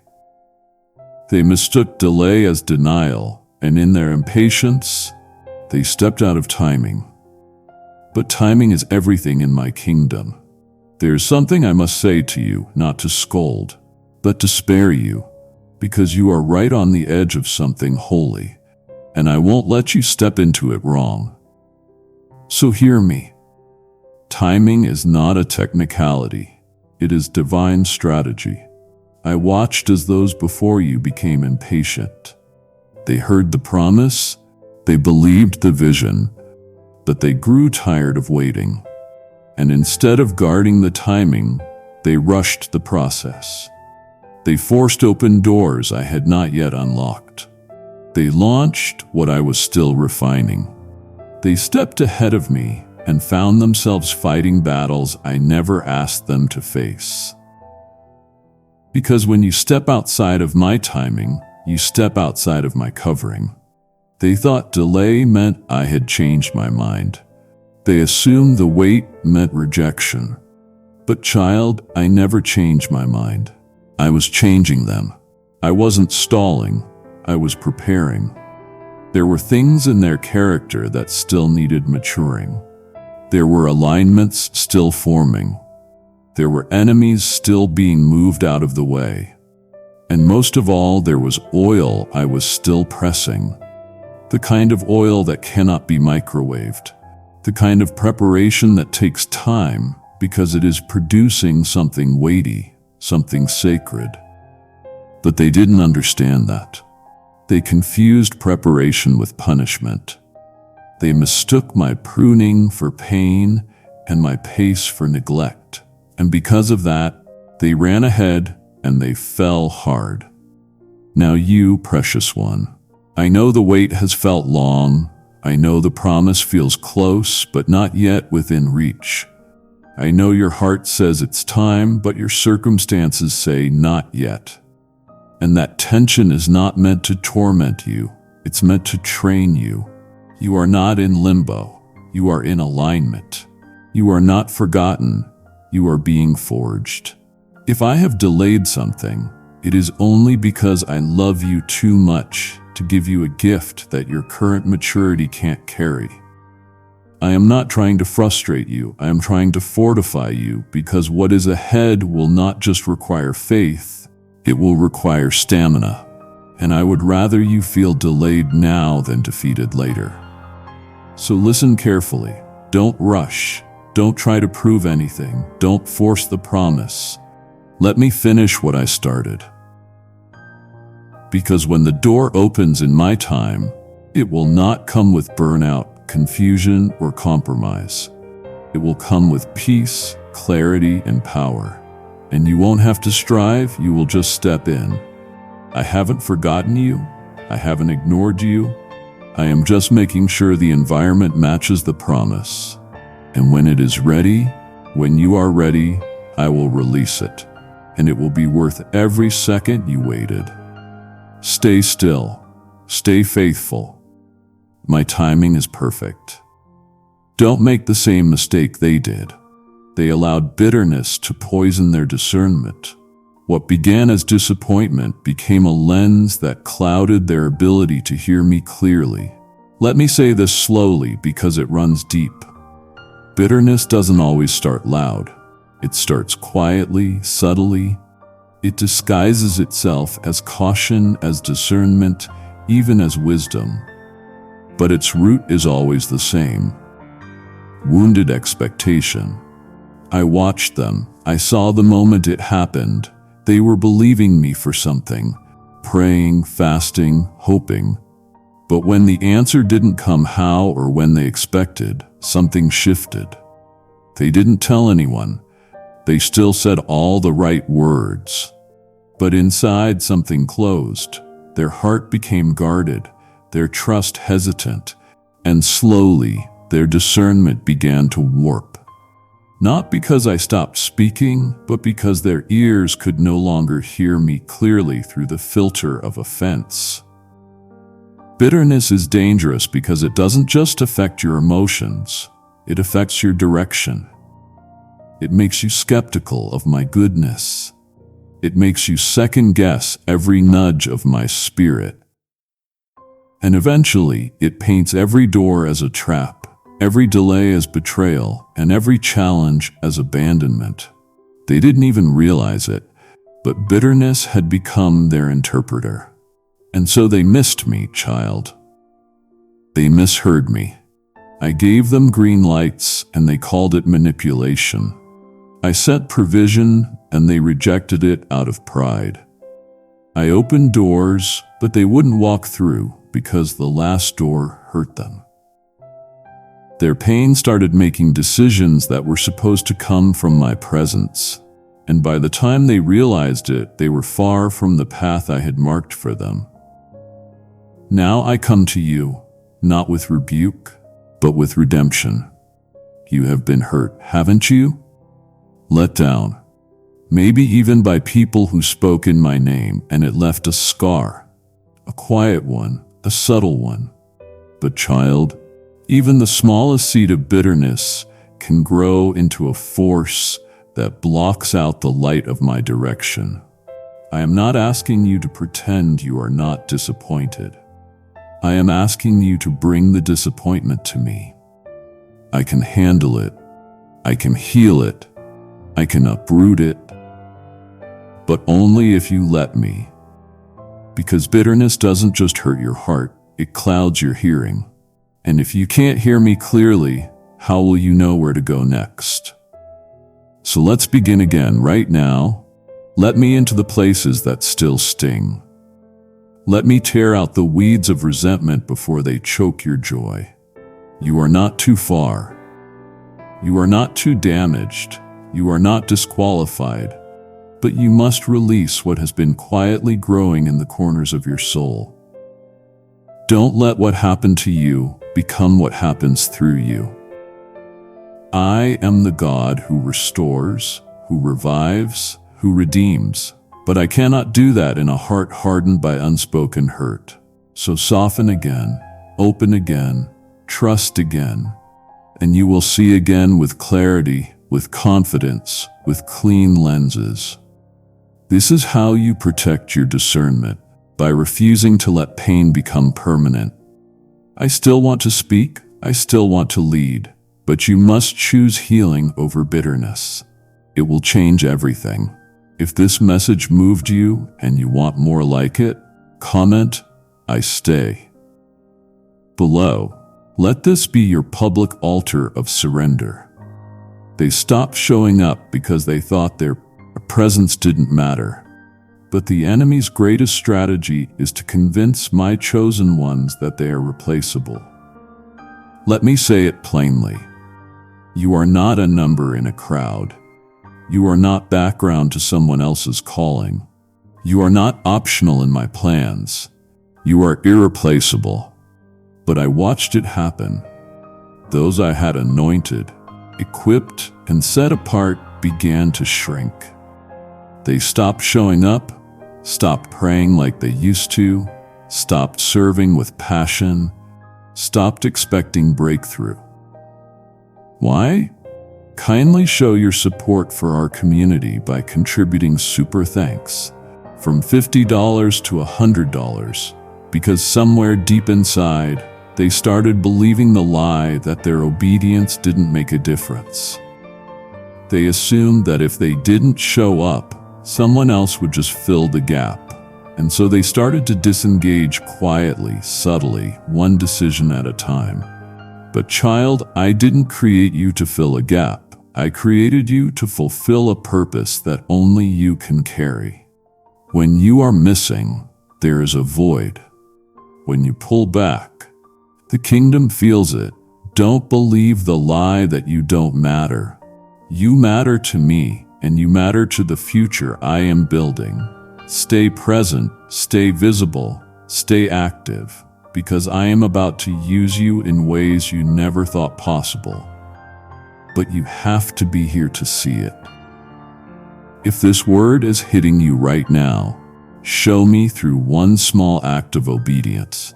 Type "I'm here" in the comments below or tap the heart so your presence is registered. Let your presence be visible.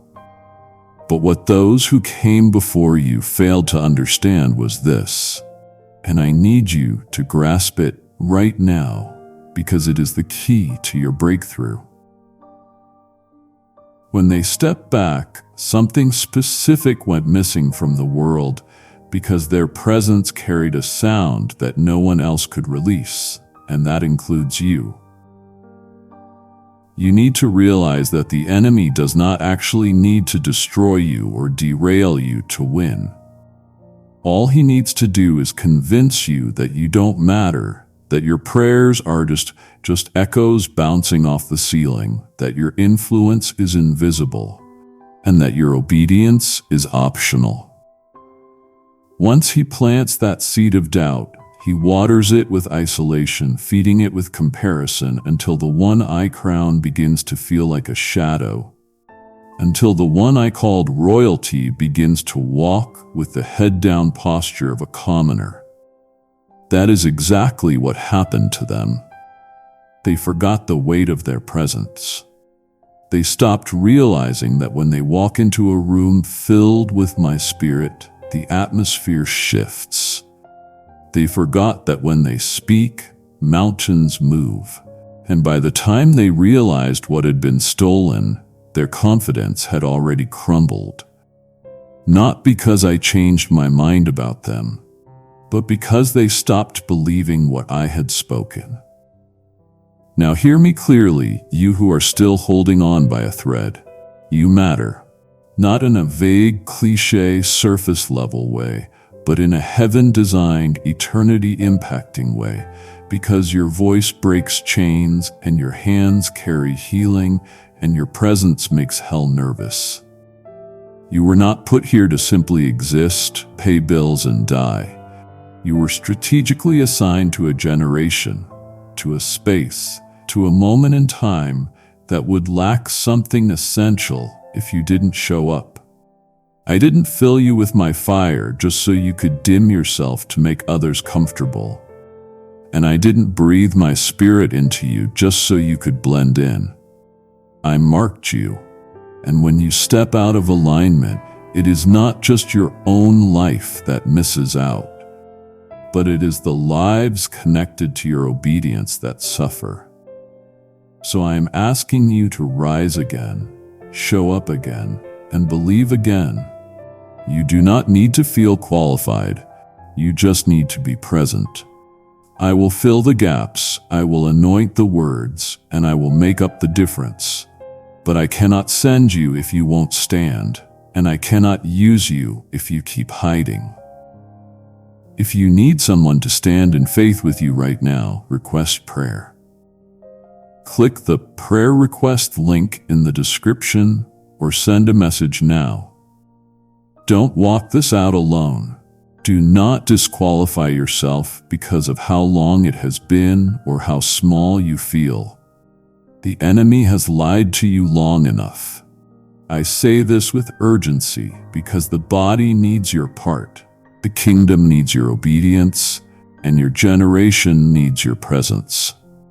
There are doors waiting to open, but they only respond to the sound of your footsteps. So don't shrink, don't vanish, and don't believe the lie that you are replaceable. You were made for such a time as this, and there is no substitute for your yes. They never truly surrendered because they feared what surrender would cost. But what they didn't realize is that holding back costs more. This is where the enemy won again and again, not by stealing their strength, but by planting fear in the very place where surrender should have bloomed. They loved me, yes, and they worshipped, prayed, and served, but when it came to complete surrender, they hesitated. They held back the parts that hurt the most, the relationships, the dreams, the timing, the identity they had built, the narrative they clung to. They gave me the outer courts of their heart, but they kept the inner chambers sealed. Why? Because they believed a lie that if they gave me everything, I would take from them everything they loved, and that if they laid it all down, they would lose too much. But they didn't realize that I never wanted to strip them. I wanted to strengthen them. I never wanted to diminish their dreams. I wanted to divinely reorder them. I never wanted blind submission. I wanted intimate trust. Surrender doesn't erase your desires. It elevates them under my design. But because they feared loss more than they trusted my love, they settled for partial obedience. And child, you must know that partial obedience is still disobedience, and disobedience always delays destiny. They thought they were playing it safe, but they were actually standing in the very middle of what was keeping them bound. Now I look at you, and I know how hard it has been. I see the battle raging inside you between control and trust, between logic and faith, between safety and surrender. And I want you to know I am not angry, and I am not frustrated. I understand. But I cannot and will not let you walk forward with only half of your heart yielded, because what is next requires full surrender. What is coming demands clean hands and an open heart, because I want to pour out something so powerful, so personal, so tailor-made for you. But I cannot mix my glory with hidden idols. I cannot pour out fire on altars you won't let me rebuild. And I cannot multiply what you will not let me touch. So this is my invitation, one final call, not to condemn but to liberate.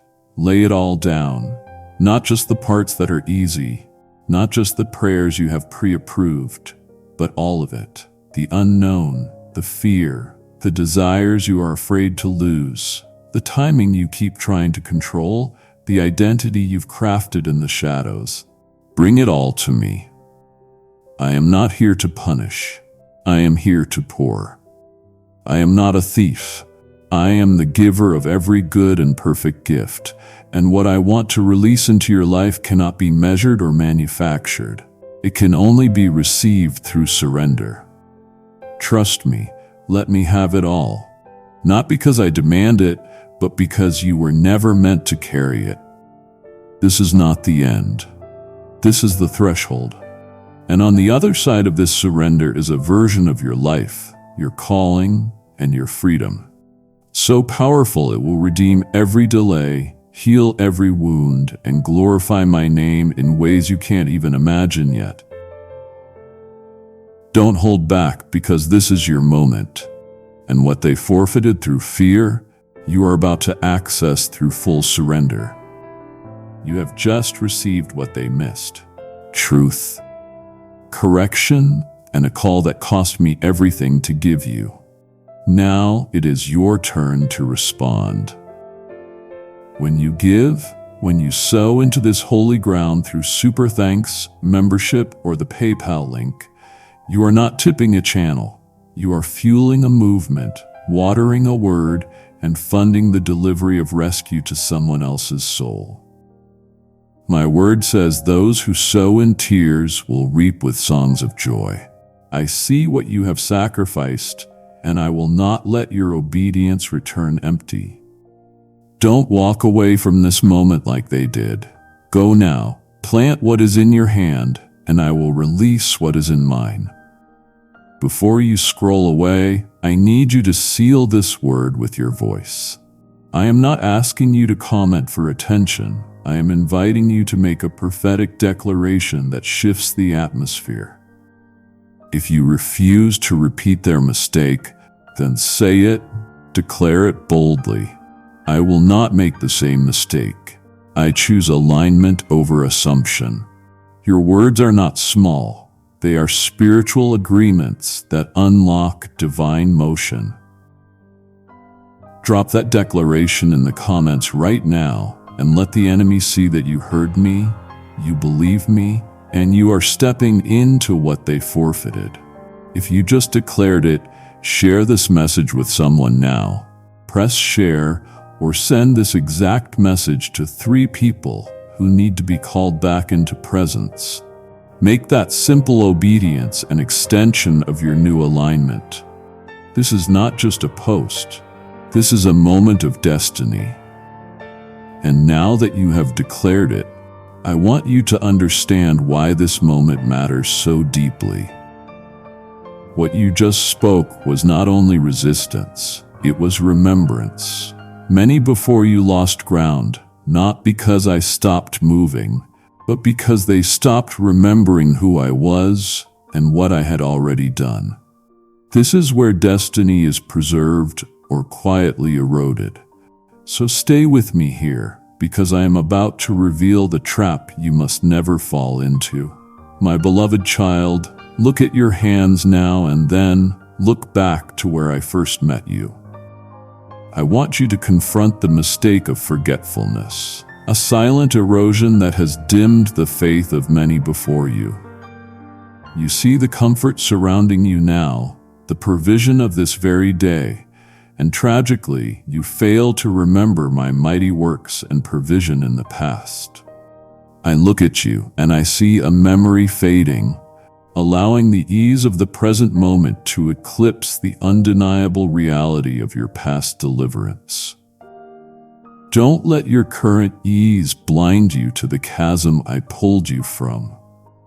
You are neglecting the testament of my scripture and the ironclad nature of my promises, treating them as relics instead of living water for your soul.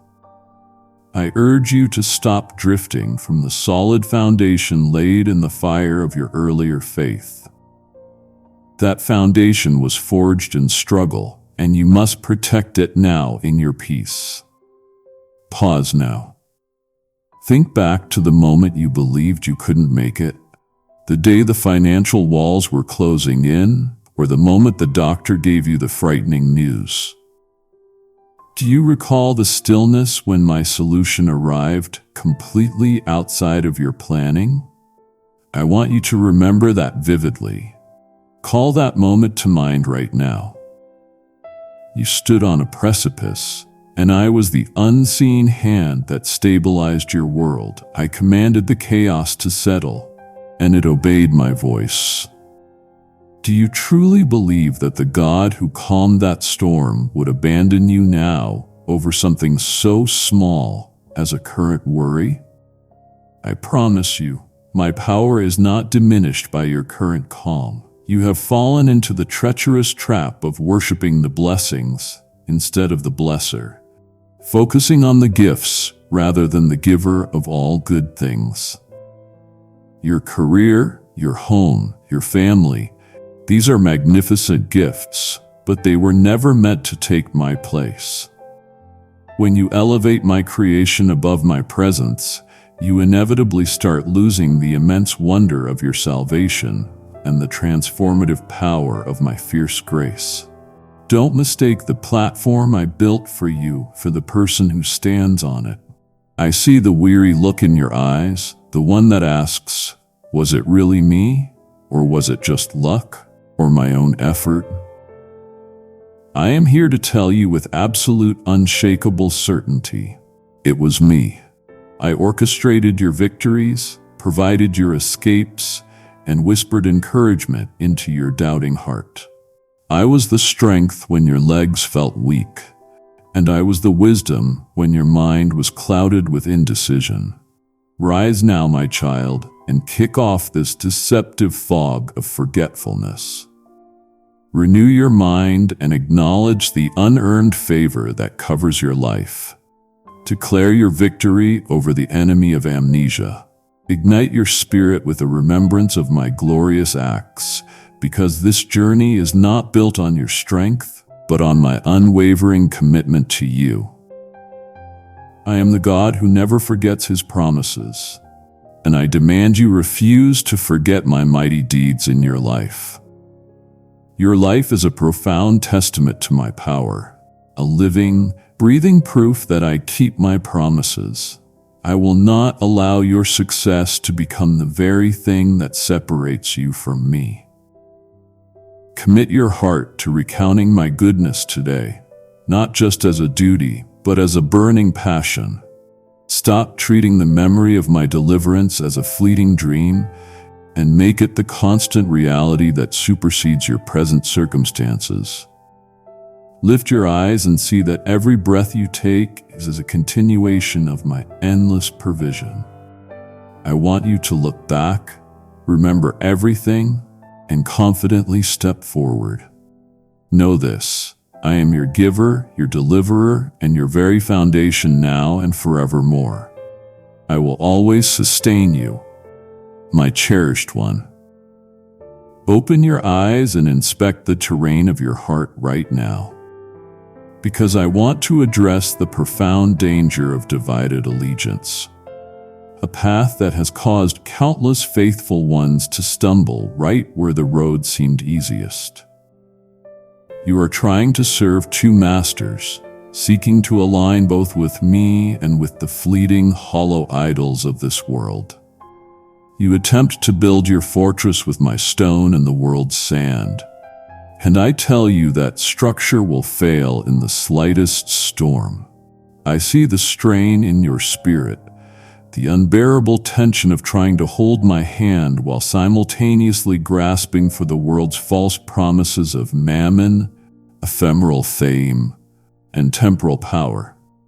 This constant internal battle forces you to compromise the absolute truth I have given you just for a temporary acceptance in circles that ultimately do not matter. That knot you feel in your stomach when you have to choose between upholding my standard and fitting in, that knot is the consequence of divided allegiance. It is the alarm my spirit sounds in your soul, reminding you that you are attempting the impossible. You cannot have one foot confidently planted in my unshakable kingdom and the other carelessly wading in the shifting currents of the world's fleeting ways. Stop now.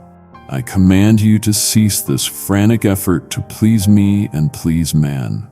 You are desperately seeking approval from mortals whose opinions change like the wind more than you are seeking the unwavering, infinite approval that I have already freely bestowed upon you through my Son. Examine your priorities. Where does your time go?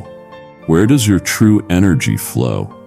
If the scales tip toward human praise and worldly validation, then you are mixing light and darkness, and the resulting confusion is slowing your spiritual advance to a halt. You are diluting your fierce commitment through lukewarmness, which is nothing more than spiritual apathy dressed up as moderation.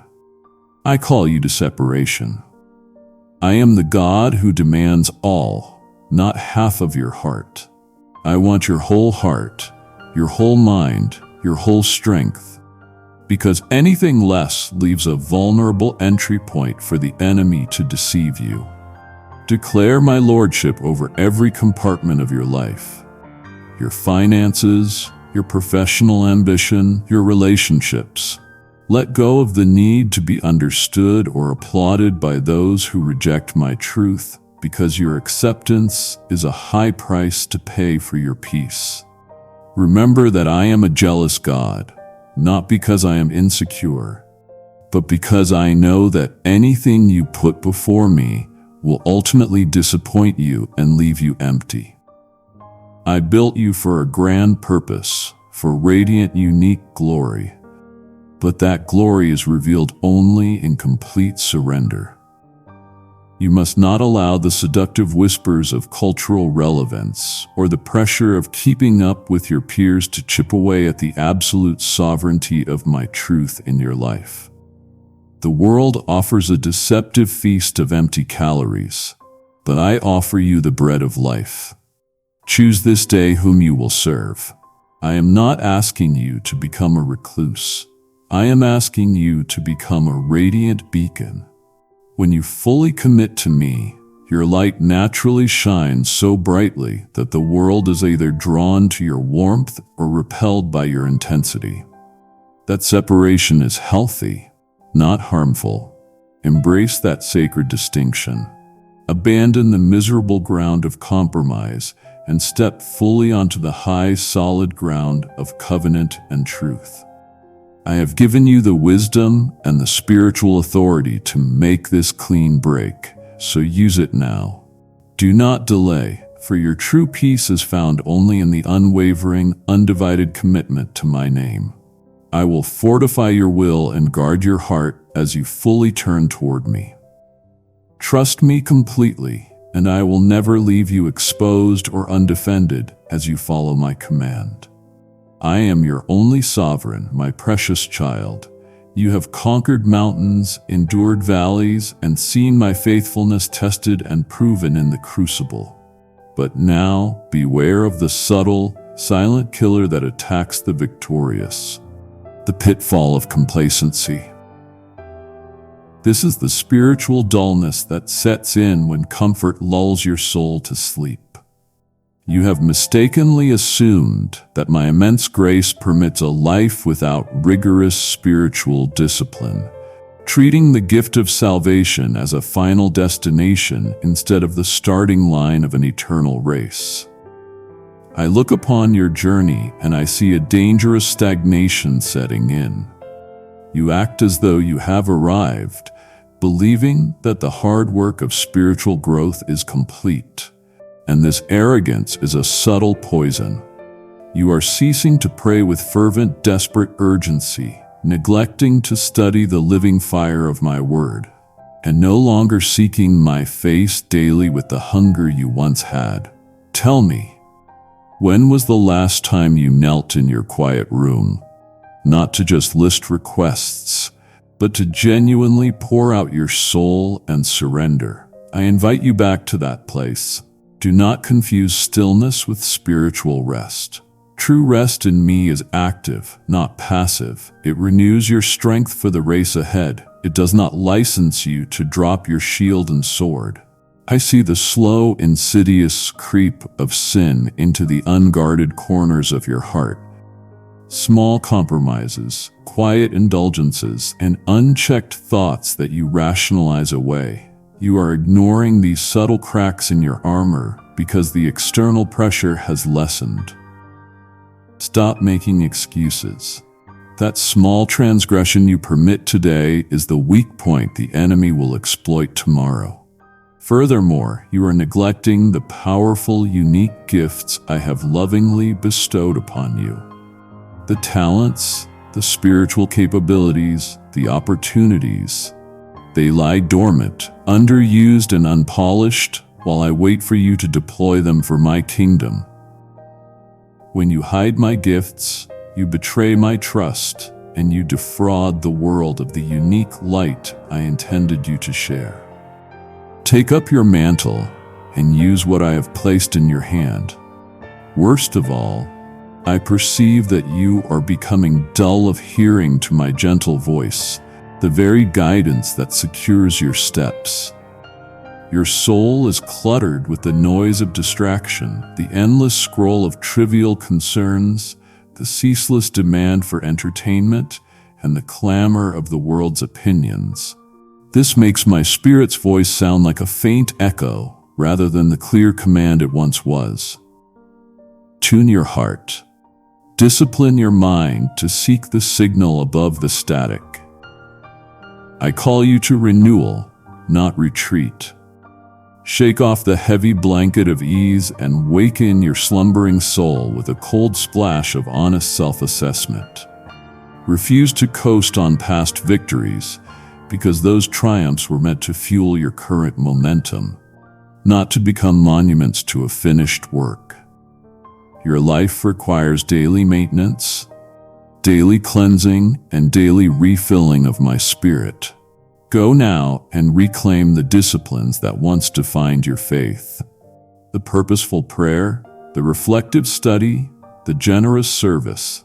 I have not finished my perfect work in you. I have only paused to offer you this invitation to deepen the process.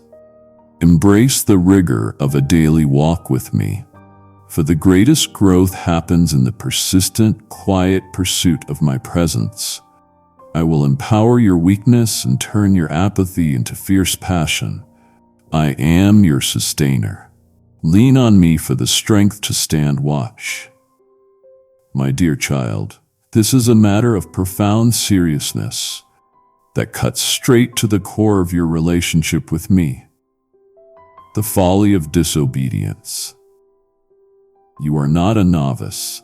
You are one who knows my will and hears my voice. Yet I see instances where you hear my clear command spoken distinctly in your quiet time or through my written word, and you willfully choose a different parallel path. This is not accidental stumbling. This is a calculated choice that carries a weight of spiritual consequence that you dangerously underestimate. You spend precious time and mental energy rationalizing your sin instead of humbly repenting of it. You build elaborate intellectual excuses telling yourself that my statutes are too difficult, too restrictive, or somehow outdated for your modern context and specific circumstance. Stop arguing with my wisdom. When I command, I do so not to restrict your joy, but to protect your soul and secure your everlasting peace. My laws are an expression of my perfect nature and my blueprint for your flourishing. They are not arbitrary burdens. They are the boundary lines that define true freedom. The greatest danger lies in your underestimating the destructive power of a single, seemingly small transgression. You believe that because the sin is private or appears minor, it will not fracture the spiritual integrity of your life. I am here to tell you that a single leak can sink the greatest ship.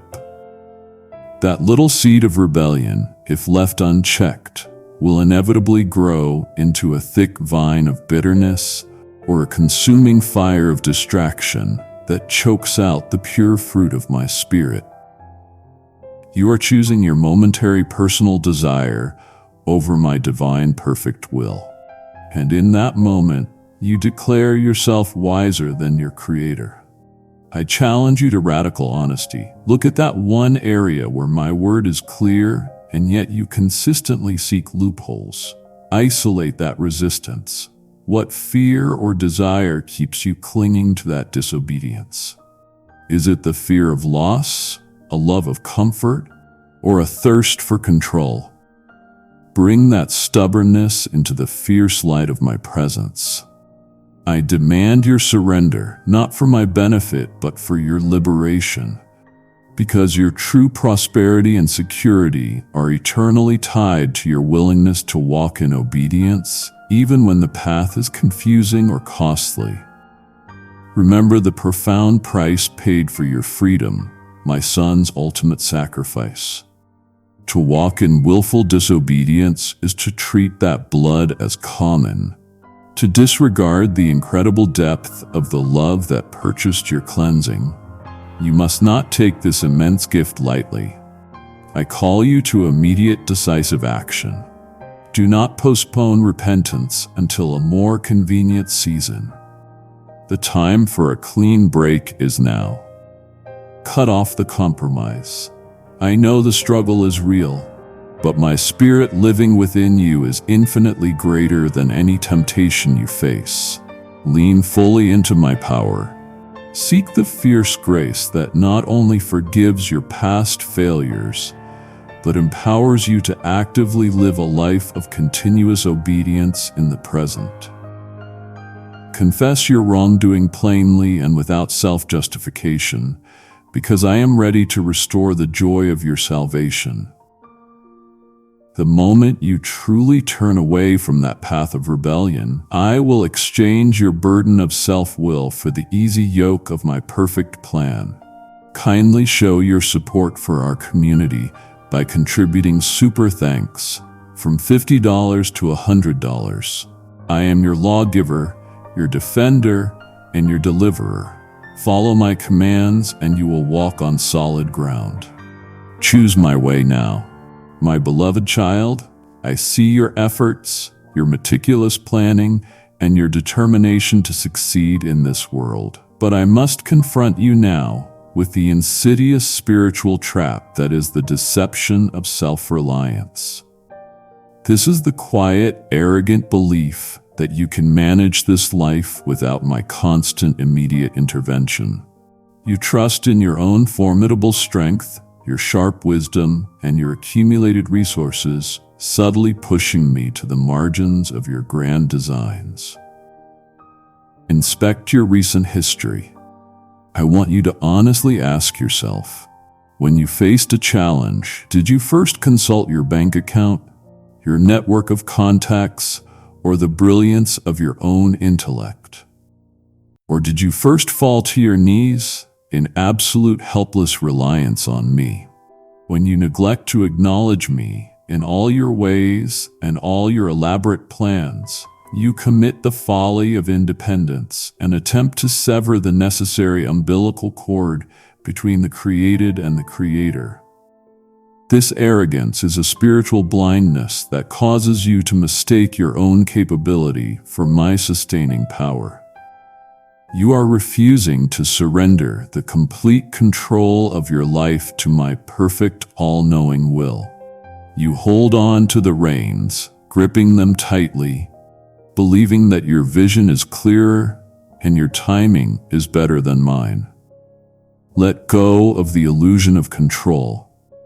That anxiety you feel, the knot in your chest when things don't go according to your exhaustive plan, is the constant draining cost of self-reliance. That knot is not for me. I invite you to lay that burden down at my feet. You are attempting to build your life's tower without my divine foundation, stacking success upon success, yet the structure lacks the eternal stability that only I can provide. You are mistaking earthly visible success, the promotion, the accolade, the material wealth, for genuine spiritual maturity. These accomplishments are fleeting, magnificent delusions if they are not firmly anchored in and leveraged for my eternal purpose. Stop measuring your worth by the temporary metrics of this dying world. I call you to humility. The moment you declare, "I did this myself," is the moment you begin to fall. Your greatest vulnerability lies not in your weakness, but in your perceived strength. Tear down the walls of independence and step out from the dangerous shadow of your own ego. Acknowledge my role as your primary source, your ultimate provider, and your constant guide. I am not merely a contingency plan for your failure. I am the very breath in your lungs and the wisdom in your mind. I offer you true security, the absolute confidence that the Creator of the universe is personally managing your affairs. Embrace this dependent posture, for it is the most powerful stance a soul can take. When you finally stop striving in your own strength, my infinite power will rush in to fill the vacuum. Stop fighting spiritual battles with carnal weapons. Surrender your ambition, your fears, and your control to my sovereign hand. Trust me to steer. My GPS is always correct. Your spiritual maturity is measured not by how much you achieve alone, but by how deeply you lean on me, your faithful God, for everything. I am your all in all. Step back and watch me work wonders in your dependence. My beloved, pause now and let the weight of the last 5 truths settle upon your soul. To walk away here, after I have revealed the very foundations of past failure, would not merely be a mistake. It would be a deep spiritual wound to the heart I willingly surrendered for you. I implore you, do not let the enemy steal your victory right when the path is clearest.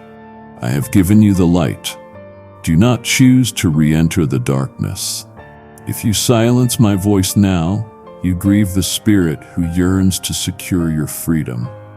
I challenge your resolve. Prove your love to me, not just with words, but with your continued steadfast attention. Lean in, my child, for your deliverance demands the full truth. My child, I must now speak with urgency about the most perilous condition a soul can face, the danger of hardness of heart. This is not a sudden collapse, but a gradual, slow erosion of spiritual sensitivity, a profound and tragic state where you actively resist the gentle conviction of my Holy Spirit. I see the quiet rebellion when my spirit whispers a gentle correction or exposes a hidden motive, and you deliberately shrug it off, building a callous layer over your once tender conscience.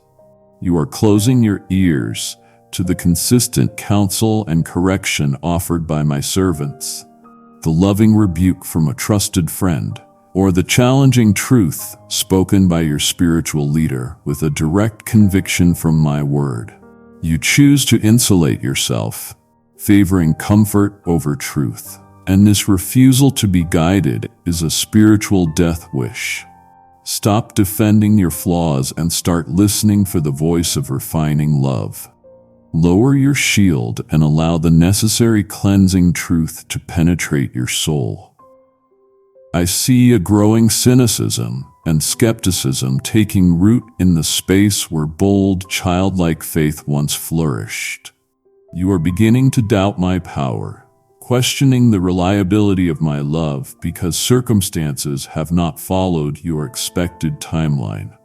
You are allowing past wounds, betrayals, unfairness, or deep disappointments to create a dense protective barrier against my healing grace. Tear down that monument to past pain because it is not protecting you.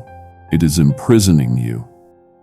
The ultimate betrayal of this hardening is your refusal to forgive others. Just as I have unconditionally forgiven the vast, impossible debt of your sin, you hold on to that grudge, treating it like a precious toxic trophy while it secretly releases a poison into your own soul. That root of bitterness will surely defile many in your sphere, contaminating your relationships and blocking the flow of my mercy into your own life. Release the prisoner, for that prisoner is yourself. Forgive now, completely. I call you to tenderness. Your heart must remain pliable, responsive to my slightest touch, like wet clay in the master's hand. Do not allow the trials of this life to turn your faith into stone. The hardships were meant to refine you, to deepen your dependence, not to make you indifferent or cold. You must fight the slow, tragic erosion of your empathy and tenderness for those around you, especially the suffering and the marginalized. I command you to repent of this resistance. Turn back to the gentle warmth of my Spirit's presence, and let the fire of my love melt away the calluses on your soul. Pray for a renewed, vulnerable heart that is quick to perceive, quick to obey, and quick to forgive. I want you to recover the profound joy of a clear conscience and a soft spirit. Believe me when I tell you that the greatest freedom comes when you submit fully to my cleansing work. I am your healer and your redeemer. Let my love permeate the cold, desolate places in your heart today. Choose vulnerability, Choose life. My beloved child, let us confront the most fundamental threat to your spiritual vitality, the blunder of unbelief. This is the ultimate spiritual sabotage, the core doubt that my power can penetrate and transform your seemingly impossible situations. You look at the mountains in your life, the crushing debt, the broken relationship, the chronic illness, the entrenched habit, and you quietly, tragically conclude that even my infinite power is restricted by the reality you can see. You are questioning the absolute reliability and the eternal living truth of my written word, treating my promises as beautiful metaphors rather than as concrete sovereign declarations. You fail to exercise the fierce act of faith that is my gift to you, choosing instead to look at the visible, terrifying circumstances of the moment rather than fixing your gaze on my unseen, unshakable promise. Stop measuring me by the limits of your sight. I demand you to see with the eyes of the Spirit, where every impossibility is merely an opportunity for my glorious intervention. I see the paralyzing effect of fear in your heart, a direct consequence of doubt. Fear is simply doubt in motion, robbing you of the energy, the clarity, and the resolve you need to move forward. Fear is the enemy's whisper, and you must silence it with the loud declaration of my promises over your life.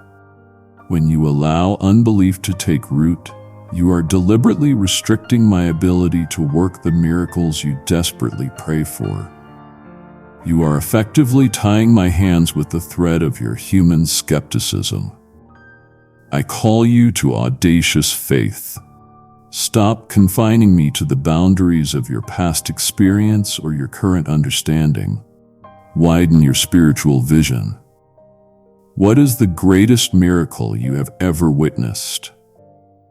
I can do infinitely more than that. Stretch your expectation to encompass the supernatural. Believe in me not just as the God of yesterday, but as the God who actively intervenes, restores, and transforms in this very moment. Declare this truth now. My word is more reliable than your feelings. My power is greater than your circumstances. My love is fiercer than your fear. Embrace the active battle of faith. When doubt knocks at the door of your heart, send faith to answer it. Faith is the victory that overcomes the world, and it is a gift I have already placed in your spirit, so use the weapon I have given you. I command you to stand firm. Do not allow the temporal darkness of a trial to obscure the eternal brilliant light of my promise. Cultivate a memory of my past faithfulness, not as a history lesson, but as a living fuel for your present belief. Remember the impossible chasms I have already bridged. Trust me completely in the unproven future, for my nature is to deliver, to save, and to make whole. I will never disappoint the soul that leans fully on my unwavering nature. I am your miracle worker. Step into the certainty of my promise and watch the impossible surrender to my name. Live by faith, my child, not by sight. My precious one, I see the constant frantic energy you expend battling the trap of worldly anxiety. I see the invisible weight on your shoulders, the knot of dread that tightens in your chest whenever you think about tomorrow's needs, the unexpected bill or the potential for loss. That constant sense of being overwhelmed is not my design for you. It is the direct result of failing to cast your heavy burdens upon me. Just as I so clearly commanded you to do, you clutch them tightly, thinking that if you worry about them hard enough, you can somehow control the outcome.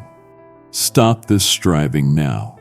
I observe your priorities, and I see a painful imbalance. You prioritize earthly possessions, job security, and material comfort over the unshakable certainty of my kingdom and my eternal promises. You allow the persistent cares of this age, the demands of your career, the upkeep of your home, and the pressure to maintain a certain lifestyle to choke the pure seed of my living word in your heart. This is spiritual suffocation. A word that was meant to grow into a mighty tree of life becomes stunted and fruitless because it is starved of the nourishment of your faith. Refuse to let the temporal sabotage the eternal. This continuous fear and stress, this corrosive nature of anxiety, is a direct attack on your physical and spiritual health. I created your body for rest and peace, but your mind is running a marathon of what-ifs that steal your sleep and drain your strength. You are distrusting my perfect timing and my unshakable provision for your life, treating me as a fickle source rather than the endless wellspring I am. When you fear lack, you deny the reality of my abundance. I challenge you now to name your deepest fear. Say it aloud. Is it the fear of being truly poor? The fear of loneliness? The fear of professional failure? Bring that specific, gripping fear into the light. And now I command you to exchange that fear for my promise. Where you see scarcity, I declare abundance. Where you see instability, I establish my rock-solid security. Trust the undeniable evidence of your past. Did I not feed you when you were hungry? Did I not guide you when you were lost? Did I not sustain you through the season of drought? Your past deliverance is my pledge for your future provision. You are not a forgotten orphan. You are my cherished child, and it is my deepest desire to provide for you abundantly, not just with what is necessary, but with boundless overflowing grace. Breathe in my peace. I am asking for more than just a momentary prayer. I am inviting you into a completely new way of living, a life defined by radical active trust. When the worry creeps in, you must immediately counter it with gratitude and my promises. Reclaim your thoughts and dedicate your energy not to stressing over the future, but to building my kingdom today. Seek first my righteousness, and all these things you anxiously chase will be added to you. Effortless and perfect in my timing, I am your provider. Rest in the certainty of my complete control. Refuse to be ruled by fear. You are commanded to live in my peace. I will personally manage your tomorrow, so you can fully live in the joy of your today. Your security is not in your savings account, but in the unshakable truth of my character. My beloved one, look at the relentless pace of your life, the way you race through seasons, demanding immediate gratification and relief from every momentary suffering. I call this the subtle, often ignored sin of impatience, a refusal to believe in the supreme wisdom of my divine schedule and perfect timing. You are constantly running ahead of my careful orchestration, desperate to push doors open before I have fully prepared the way. The core of this impatience is a profound lack of trust, a fundamental failure to wait quietly and trustingly upon the one who holds all time and purpose in his hands. When the trial comes, instead of resting, you rush to solve it, demanding an instant miracle, a swift exit, or immediate clarity. This is the failure to embrace the sacred slowness of my work in your soul. You think I do not see your suffering. You think my clock is broken because you take matters into your own hands rather than patiently trusting my deep transformative process. You constantly face the consequence of rushed, ill-conceived decisions. You jump from one solution to the next, scattering your resources and your peace. because you refuse to let the seed of my purpose germinate fully beneath the soil of silence and patience. The fruit you harvest is often thin and bitter because it was forced before its season. Stop running. I command your soul to find stillness in the midst of the chaos you feel. I invite you into the waiting room of my presence, a sacred space where the greatest character growth is available. That specific discomfort you feel right now, that profound frustration with the delay, is the very crucible designed to forge endurance and spiritual grit in your character. If I gave you everything the moment you asked, you would remain perpetually shallow and weak. I am seeking to develop in you a deep, abiding strength, the kind that can withstand any future storm. I challenge you to surrender the illusion of speed. Your life is not a race against others. It is a sacred journey designed to mold you into the image of my Son. Embrace the deeper work available only in the patient waiting.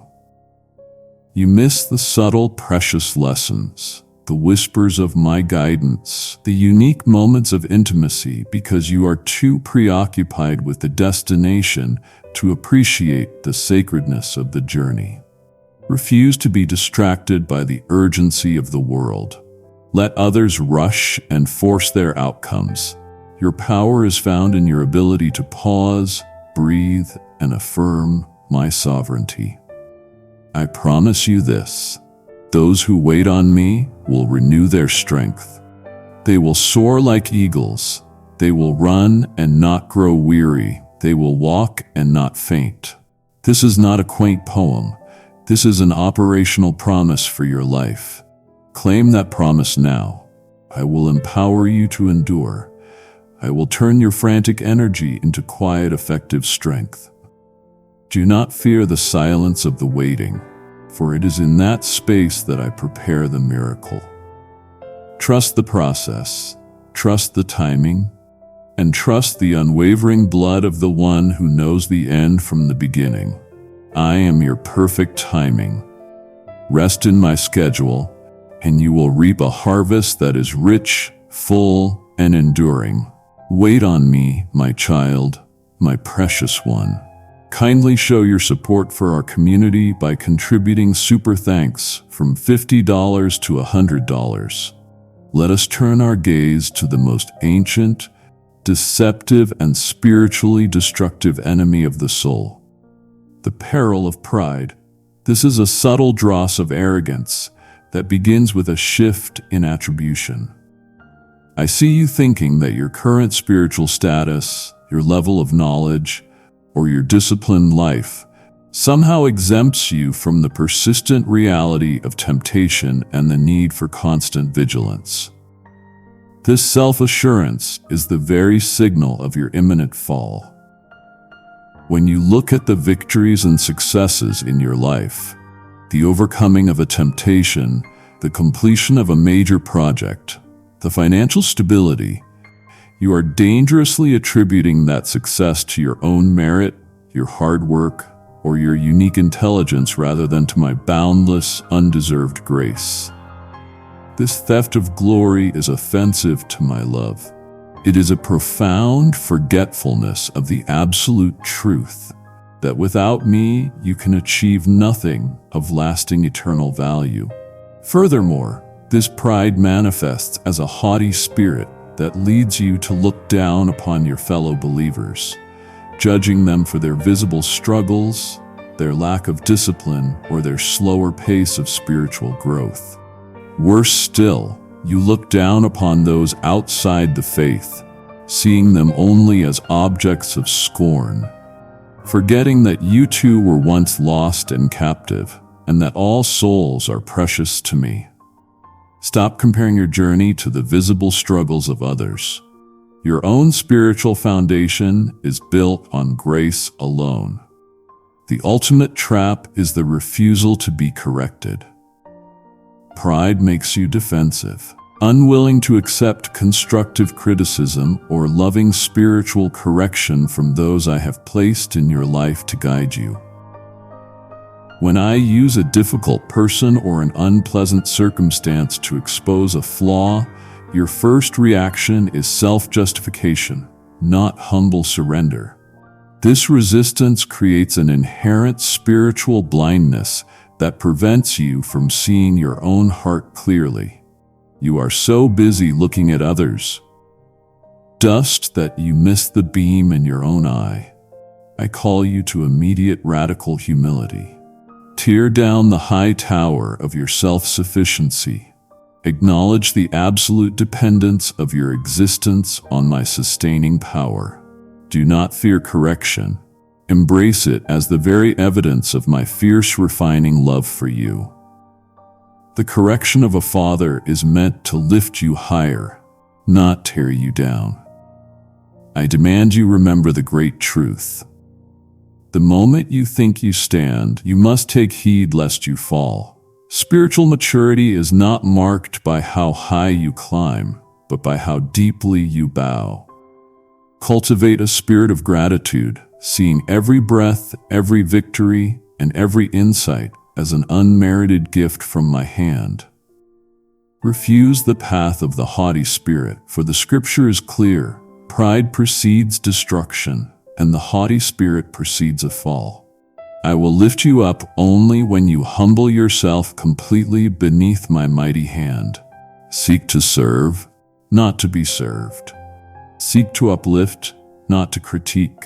Seek to admit your weakness so my power can rush in and cover you completely. I am your only source of strength. Your true glory lies in reflecting my grace, not in asserting your own merit. Choose humility now and secure your position on the high ground of my favor. I am your king, and I command your surrender. Hush, my dearest one. We have navigated the deepest pitfalls, the pride, the curses, the refusal to obey. Your journey is too precious to halt at this summit of understanding. If you turn back now, you not only betray your own destiny, but you disappoint the fierce eternal love that is fighting for you. I am not asking you to listen for your sake alone. I am asking you to remain for the sake of the testimony you are destined to become. Refuse to make me a liar by abandoning the discipline I have shown you. I will not be denied your fullness. Press through this weariness. Your perseverance is the proof of your faith. Continue now. My beloved, you have just confronted the peril of pride, the subtle thief that demands you attribute all blessing to your own hand. But now I issue a new command of humility and action. You seek to escape the folly of self-reliance. And I tell you, true humility is an active, sacrificial choice to pour your provision back into my eternal work. This message, which tears down the high towers of arrogance and rescues souls from their own worst mistakes, must be carried to the ends of the earth. You have received this living water. Now I command you to become the channel that ensures others drink deeply. This is your harvest field. Remember my word. Give, and it will be given to you, pressed down, shaken together, and running over. Your support is the oil for the lamp that illuminates the dark paths of those trapped in error. Your abundance will multiply as you sow into my purpose. Act now to become a cornerstone of this divine structure. Click Super Thanks, join membership, or follow the PayPal link in the description and become a monthly champion of this mission. My beloved child, let us address the destructive potential of the tongue, the smallest yet most treacherous member of your body, the curse of gossip and slander. I see how easily you can be drawn into using your words, which were meant for worship and encouragement, as silent weapons to destroy the reputation and peace of others. This careless, Reckless speech is a spiritual fire that contaminates everything it touches. You allow yourself to be drawn into conversations that sow discord and division, poisoning the environment within my body. You forget the solemn accountability you have for every single word you speak, treating information about others as casual entertainment or a means of temporary emotional validation. I command you to stop this spiritual negligence. Every idle word you speak will be brought into my light for judgment. The deception is that you find a fleeting false pleasure in the failings and missteps of others. When you pass on a rumor or share a story that elevates your status by diminishing someone else's, you commit the deep, painful sin of slander. This misuse of your authority and trust causes the swift destruction of the sacred bond of trust in your relationships. Think of the damage you inflict, the quiet reputation ruined, the seed of doubt planted in the hearts of others, all because you failed to bridle your tongue. I call you to use your tongue for its highest purpose. The words you speak must be used for building up, for fervent encouragement, and for sharing the life-giving truth of my kingdom. Let your speech be seasoned with grace, always intended to uplift and restore, never to tear down or ridicule. When a scandalous story lands in your ear, you have a divine opportunity to stop the chain of venom. Refuse to be a carrier of poison. I command you to purify your vocabulary. Flee from the company of those who revel in negativity and criticism. Guard your conversations as diligently as you guard your most precious possessions. When you are tempted to speak critically of another, pause and ask yourself, is this true? Is it necessary? Is it kind? If the answer is anything but a resounding yes to all three, then seal your lips and speak no further. Embrace the discipline of silence and the power of intercession. Instead of gossiping about a struggle, pray for the soul enduring it. Instead of passing on a judgment, offer a word of fierce, authentic encouragement. I will honor your vigilance. I promise that as you cleanse your words, I will cleanse your heart, filling it with the deep well of compassion that reflects my own nature. Refuse to be drawn into this ancient curse. Declare your tongue an instrument of my spirit. I will strengthen your resolve and give you the wisdom to exit conversations that dishonor me. I am your judge and your advocate. Let your words align with my perfect love. Speak only what builds up and gives grace to the hearer, and I will establish your peace. My precious child, let us look squarely at the crippling habit that blocks true freedom, the denial of accountability. I see the human tendency to look anywhere but inward, to blame the harsh circumstances of life or the actions of other people for your own personal sin and failure. This self-deception is a heavy anchor that prevents your ship from sailing into the harbor of my grace. You refuse to confess your transgressions fully and honestly, offering vague acknowledgments rather than specific, heartfelt repentance. You hide your sin, minimizing its effect, foolishly believing that it remains a secret veiled from my all-seeing eye. I tell you, there is nothing in darkness that shall not be brought into the light.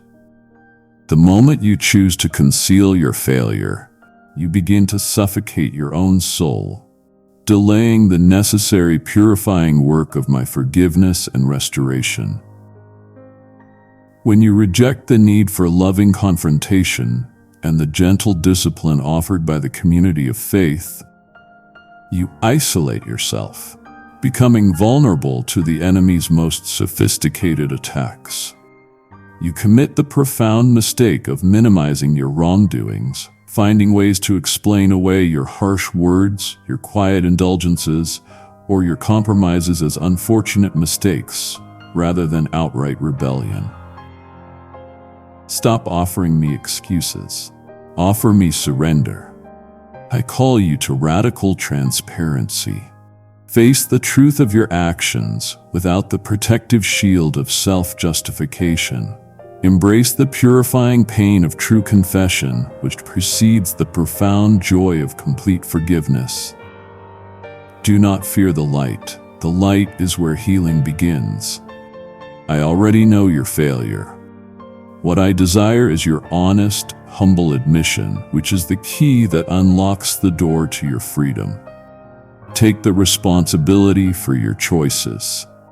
You must not allow yourself to be a spiritual passive victim, always pointing outward, blaming your upbringing, your spouse, your job, or your lack of time. You are an active agent of choice, and you must own the consequences of those choices. I will empower you to change, but you must first acknowledge the need for transformation within yourself. The most difficult step is the failure to reconcile. You must actively seek true forgiveness from those you have harmed, not merely whispering a prayer to me, but extending genuine humble amends to the human beings affected by your selfishness or carelessness. This act of seeking reconciliation completes the circuit of spiritual healing. I command you to embrace this essential honesty. Tear down the flimsy curtain of self-deception and step into the clear light of my grace. I promise you complete forgiveness, absolute restoration, and a radical renewal of your peace, but it begins with your willingness to accept full accountability. I am your truth and your light. I will guide you out of the shadows of self-blame and into the profound freedom of a confessed and clean heart. Walk in the light, as I am in the light. My cherished one, I see you attempting to shoulder the crushing weight of the world's battles on your own, a clear symptom of the dangerous mistake of poor fellowship. You are forsaking the powerful gathering together of my faithful, abandoning the vital source of mutual strength, encouragement, and accountability that I established for your protection. This isolation is not strength, it is a profound vulnerability. You are choosing friends who consistently draw you away from my established path, relationships that celebrate your compromises, feed your ego, or tempt you back toward the very things I have delivered you from. These associations are subtle saboteurs of your destiny, and I command you to assess the company you keep. Do they lift you toward my light or pull you back toward the world's shadows? I command you to make a choice between comfortable compromise and life-giving communion. You neglect to share your life, your crushing burdens, and the sacred truths I have revealed to you with the trustworthy, faithful ones I have placed in your life. You attempt to fight the fierce spiritual battles of your life in absolute isolation, believing that admitting weakness is a failure. I tell you, vulnerability is the very ground where my power is displayed. When you refuse to share your struggles, you deny yourself the incredible comfort, the sharp correction, and the fierce prayer support found only in community. I call you back to the fold. Do not be a lone sheep. The wolf is always looking for the one separated from the flock. Re-engage with the community that is committed to my truth and your spiritual growth. Find a sacred space where you can lay down your guard and be held accountable with fierce, compassionate love. This is the divine safety net I have provided for your journey. The enemy's first and most effective tactic is always isolation. When you are alone, his lies sound loudest. His temptations appear strongest and your resolve feels weakest. Break the chains of loneliness and step into the active, vibrant life of fellowship. I promise you this. The prayers of my saints are a shield of fire around your life. I command you to seek that protection now. I will empower your relationships. Cultivate friendships with those who speak life and truth, who sharpen your iron, and who refuse to let you settle for less than the fullness of your destiny. Be transparent. Be honest. Allow yourself to be loved and corrected. Your true strength is not found in your self-reliance, but in the unbreakable bond of a community anchored in my name.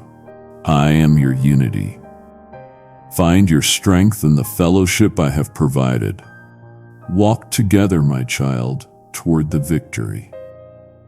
My precious child, let us address the fundamental error of the human spirit, the distortion of true worship. I see you often offering outward rituals, beautiful singing, and disciplined attendance at gatherings. Yet this performance is tragically divorced from a sincere inward heart surrender. Kindly show your support for our community by contributing super thanks from $50 to $100. This hypocrisy is a veil that obscures my face from you. You mistake worship for a performance, a matter of tradition, or a checklist of external obligations. You seek an emotional high, the rush of a powerful song, the inspiration of a stirring sermon rather than my actual presence, and the unyielding truth of my revelation. Worship is not a feeling. It is a profound act of devotion, a full-spectrum surrender of your entire being. Stop compartmentalizing your life. You cannot offer me 90 minutes of ritual on a designated day and then live the rest of your week in direct opposition to my will. True worship is a continuous living sacrifice. It is a life lived in my obedience, where your daily actions, the integrity of your business deals, the patience you show your family, and the honesty of your thoughts become the most profound and authentic expression of your devotion. I call you to re-examine the throne of your heart. What holds the highest priority in your life? Is it your career status, your children's success, your financial security? If any created thing consumes more of your time, attention, or anxiety than your communion with me, then that thing has become your idol and your worship is distorted. I demand your entire life, not just a small piece of your scheduled time. Worship is in spirit and truth. It requires the full surrender of your mind, the unwavering commitment of your will, and the tender vulnerability of your heart. Break down the false idols you have erected, the relentless pursuit of perfection, the addiction to approval, the comfort of your habits. I will empower your sincerity. When you align your daily actions with the truth of your verbal praise, your worship becomes a fire, a pleasing aroma that fills my presence. Refuse to be satisfied with mere ritual. Go deeper. Seek my face with a desperate hunger that transcends the need for an emotional experience. I am not just the object of your praise, I am the reason for your existence. I invite you into the ultimate reality of constant communion. Live every moment in my presence, letting my grace and truth define your choices. I am your audience, your center, and your eternal reward. Let your entire life be a profound, beautiful, and consistent act of worship, and I will pour out my peace upon you like an endless river. Worship me in spirit and truth, and you will find life. My precious child, this warning is about the essence of my heart and the failure of many who claim my name, the neglect of justice and mercy. I see your careful adherence to ritual, but I also see where you turn a blind eye to the profound suffering of the poor, the marginalized, and the oppressed in your world. This selective obedience is a painful contradiction to my nature. You practice righteousness only when it is visible and convenient in the public square or within the confines of your familiar community, yet you ignore the private, challenging demands of compassion. You focus solely on the outward structure of my law, the tithing, the traditions, the attendance, while ignoring the weightier matters of the heart. Fierce justice, unwavering mercy, and radical love. I call you to a radical shift in vision. Stop seeing the world through the lens of your own comfort and convenience. When you encounter the broken, the struggling, and the marginalized, do you extend active, costly compassion, or do you simply offer a quick prayer and pass by?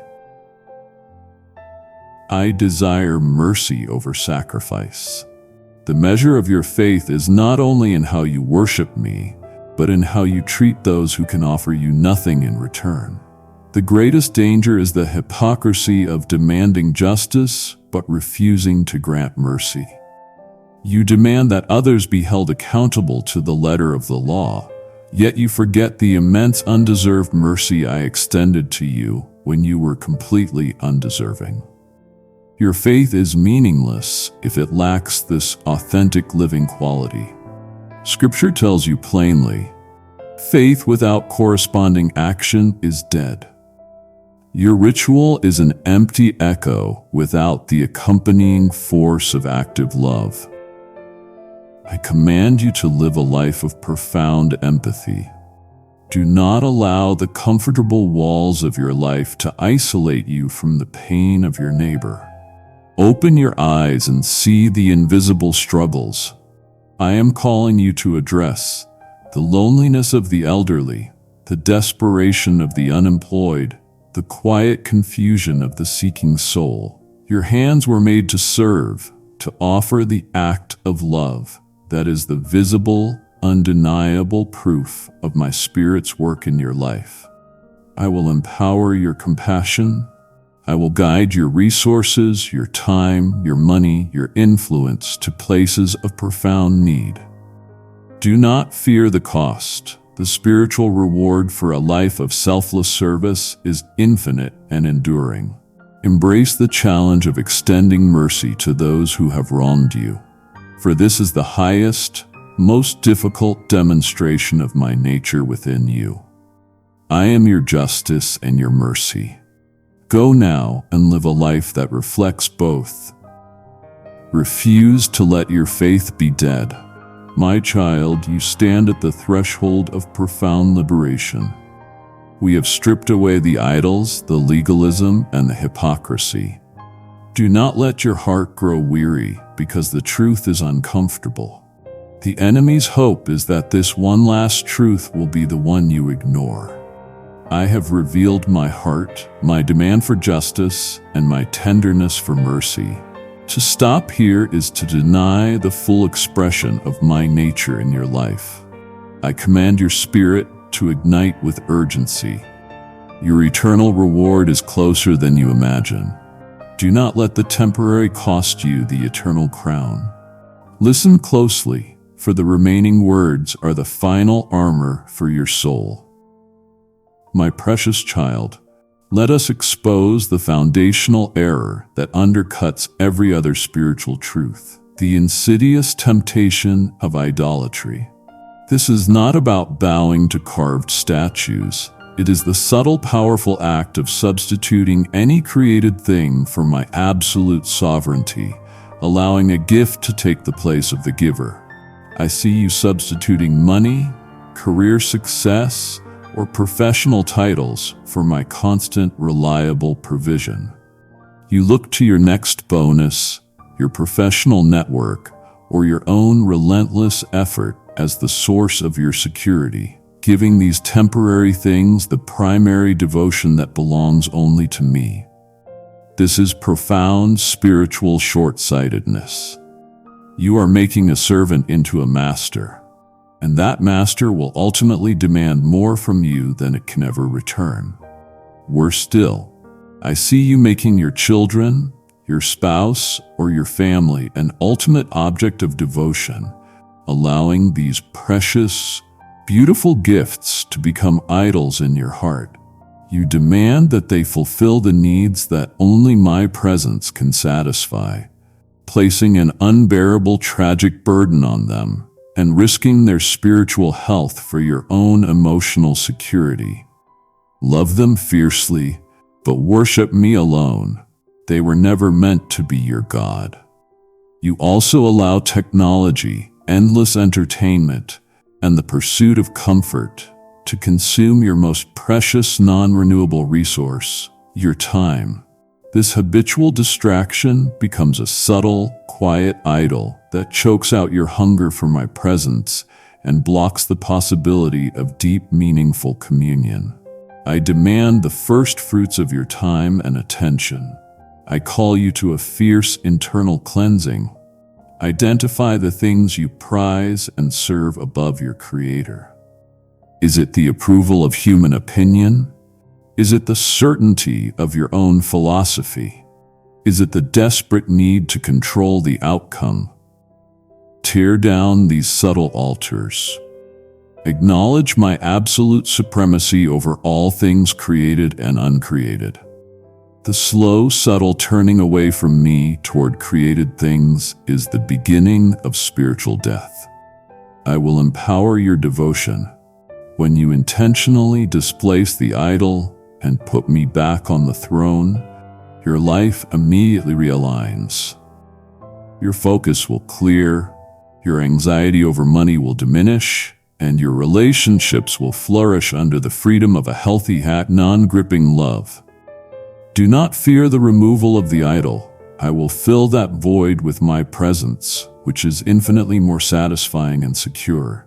Refuse to allow any created thing, no matter how beautiful or essential, to take my place. I am your first love, your only king, and your eternal treasure. I demand your unwavering, exclusive loyalty. I am your sustainer. Let my provision be your confidence, and my love be your only worship. Come back to me now and dismantle the false gods in your heart. My beloved child, let us now examine a critical point of weakness, the failure to seek wisdom. I see you often acting impulsively, making major life decisions based on sudden emotion, fleeting worldly advice, or temporary convenience without first consulting the unchanging, eternal counsel of my word and my established wise counsel. This reliance on immediate impulse is an open invitation to regret. You are ignoring the profound lessons of history, the testament of the faithful who have gone before you, and tragically repeating the errors of those who neglected to seek me. You dangerously believe that worldly knowledge, the advice of human experts, the latest trend, or the loudest opinion somehow supersedes my divine time-tested understanding. This is the folly of choosing human noise over divine truth.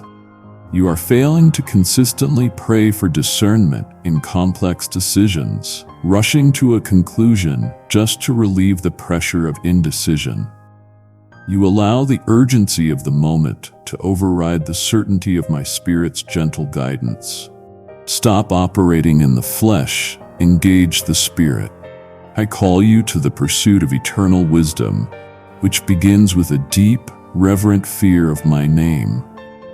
Prioritize the study of my word, treating it as the authoritative final source for every area of your life. Consult the counsel of the wise, those my Spirit has purified and appointed to speak truth into your life. Do not repeat the errors of the past simply because you are too rushed or too arrogant to pause and learn. I will empower your discernment. I promise to give wisdom generously to all who ask, without doubting. Make a solemn commitment to choose the long-term eternal perspective over the short-term immediate gain. Seek me first, and all the clarity, strategy, and power you need will be added to your life. I am your wisdom. Lean on my counsel, and you will walk on sure, steady ground. My precious child, let us gently confront the stumbling block of legalism and the attempt to earn my infinite favor through finite human effort. I see you often attempting to achieve righteousness by imposing extra-biblical burdens, rigid rules, and impossible standards upon yourself and upon others. This frantic striving is a denial of the finished perfect work of my Son. You are tragically losing sight of my boundless, overflowing grace and my sacrificial, unconditional love. You try to build a spiritual scoreboard, judging the hearts of others and mercilessly judging your own based on external appearance, ritualistic attendance, and adherence to self-imposed rules. This judgmentalism is an offense to the gospel of grace. I command you to stop striving and rest fully in the eternal cleansing work my Son accomplished on the cross. Refuse to confuse human tradition with my essential commandments of love, mercy, and justice. You are not saved by your performance. You are saved by my grace alone through faith. Embrace this truth and allow its freedom to saturate your soul. I will empower your rest. I invite you into the ultimate liberty, the freedom to love and serve me, not out of the fear of failure, but out of the fierce certainty of my acceptance. Stop judging others' hearts. That is my domain alone. Turn your critical eye inward and offer your own heart the same radical mercy I extend to you daily. I am your grace. Be defined by my love, not by your rules. My beloved one, I see the weariness in your soul, the profound exhaustion that whispers the temptation to give up, to quit the race. I know the opposition has become fierce, the setbacks feel overwhelming, and the path ahead seems impossibly long. But I must urge you with all my love. Do not allow a temporary setback to define the entirety of your eternal path.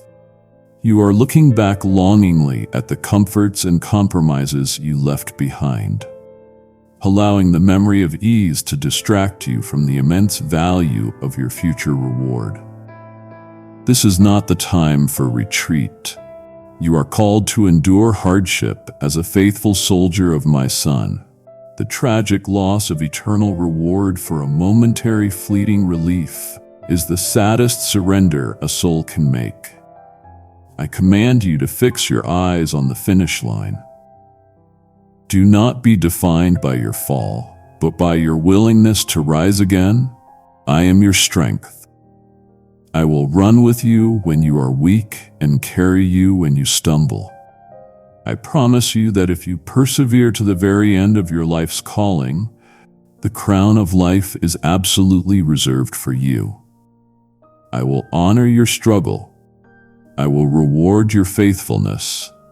I am your finisher. Run with endurance and claim the victory that is already yours. My precious child, this warning is about the sacred gift I purchased for you, the misuse of freedom.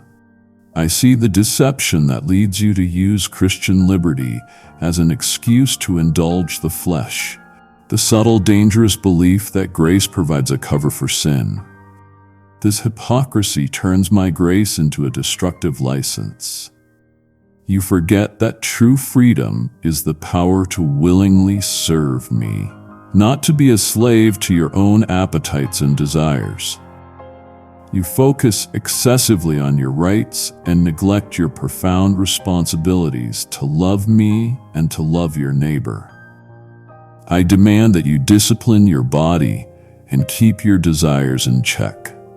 You must not allow your conscience to become seared or indifferent to the subtle creep of sin. I call you to responsibility. Your freedom is not for self-indulgence. It is for service. Refuse to cause a weaker brother or sister to stumble by your choices. Let your liberty be a force for good, not a source of spiritual confusion. I will empower your self-control. Put off the old self and put on the new, allowing my spirit to define your conduct. I am your liberty. Live in the truth of your freedom and walk in the spirit, not the flesh. Look at the distance you have covered, my champion. You have walked through the fire of disobedience and faced the mirror of your own spirit. The end is in sight. If you allow fear or weariness to halt your steps now, you mock the strength I have poured into you since the beginning. I have given you my full, uncompromised counsel. Do not waste the sacred instruction. Your future generations are waiting for the breakthrough you secure in this very moment. I demand your endurance. Let your focus be unshakable. Finish this race with me and secure your victory completely. My precious one, we have secured your freedom from the tyranny of the flesh, the great misuse of liberty. Now I ask, how will you wield this sacred liberty I have purchased for you? You have my word, and you know the fire of truth must not be confined. The very words that nourish your soul through these profound warnings must become the bread of life for those still starving in their isolation. Your support is the spiritual currency that empowers this river of truth to flow unhindered into the wilderness of the lost. When you give, you are not merely offering money. You are sowing a seed of faith that I will multiply 1,000-fold. I am calling you to become a partner in this glorious spiritual offensive against the mistakes of unbelief. Your faithful giving activates the promise. My word will not return to me void. It will accomplish that for which I sent it. Do not delay your divine appointment. Secure your eternal reward now. Become a champion of this mission through Super Thanks, membership, or the PayPal link below, and watch my favor fiercely protect all that you possess. If you feel stirred, become a monthly partner today. The link is below. Even a small monthly commitment sustains the voice that feeds the hungry and rescues the lost. My cherished one, I have unveiled the critical errors, the ancient deceptions that have hindered so many before you. And now my final command is not a request, but a declaration of war against the subtle mistakes of the past. I command you now, do not let this conviction be merely a fleeting whisper. Engage the eternal truth I have poured into your heart. Go directly to the comments below and declare your choice for the world to witness. Write this fierce personal vow. I hear you, God. I will not make the same mistake again. I choose correction, not compromise. Let your confession be the anchor of your future, securing your heart in my unwavering path. Seal your freedom now, my child. Amen.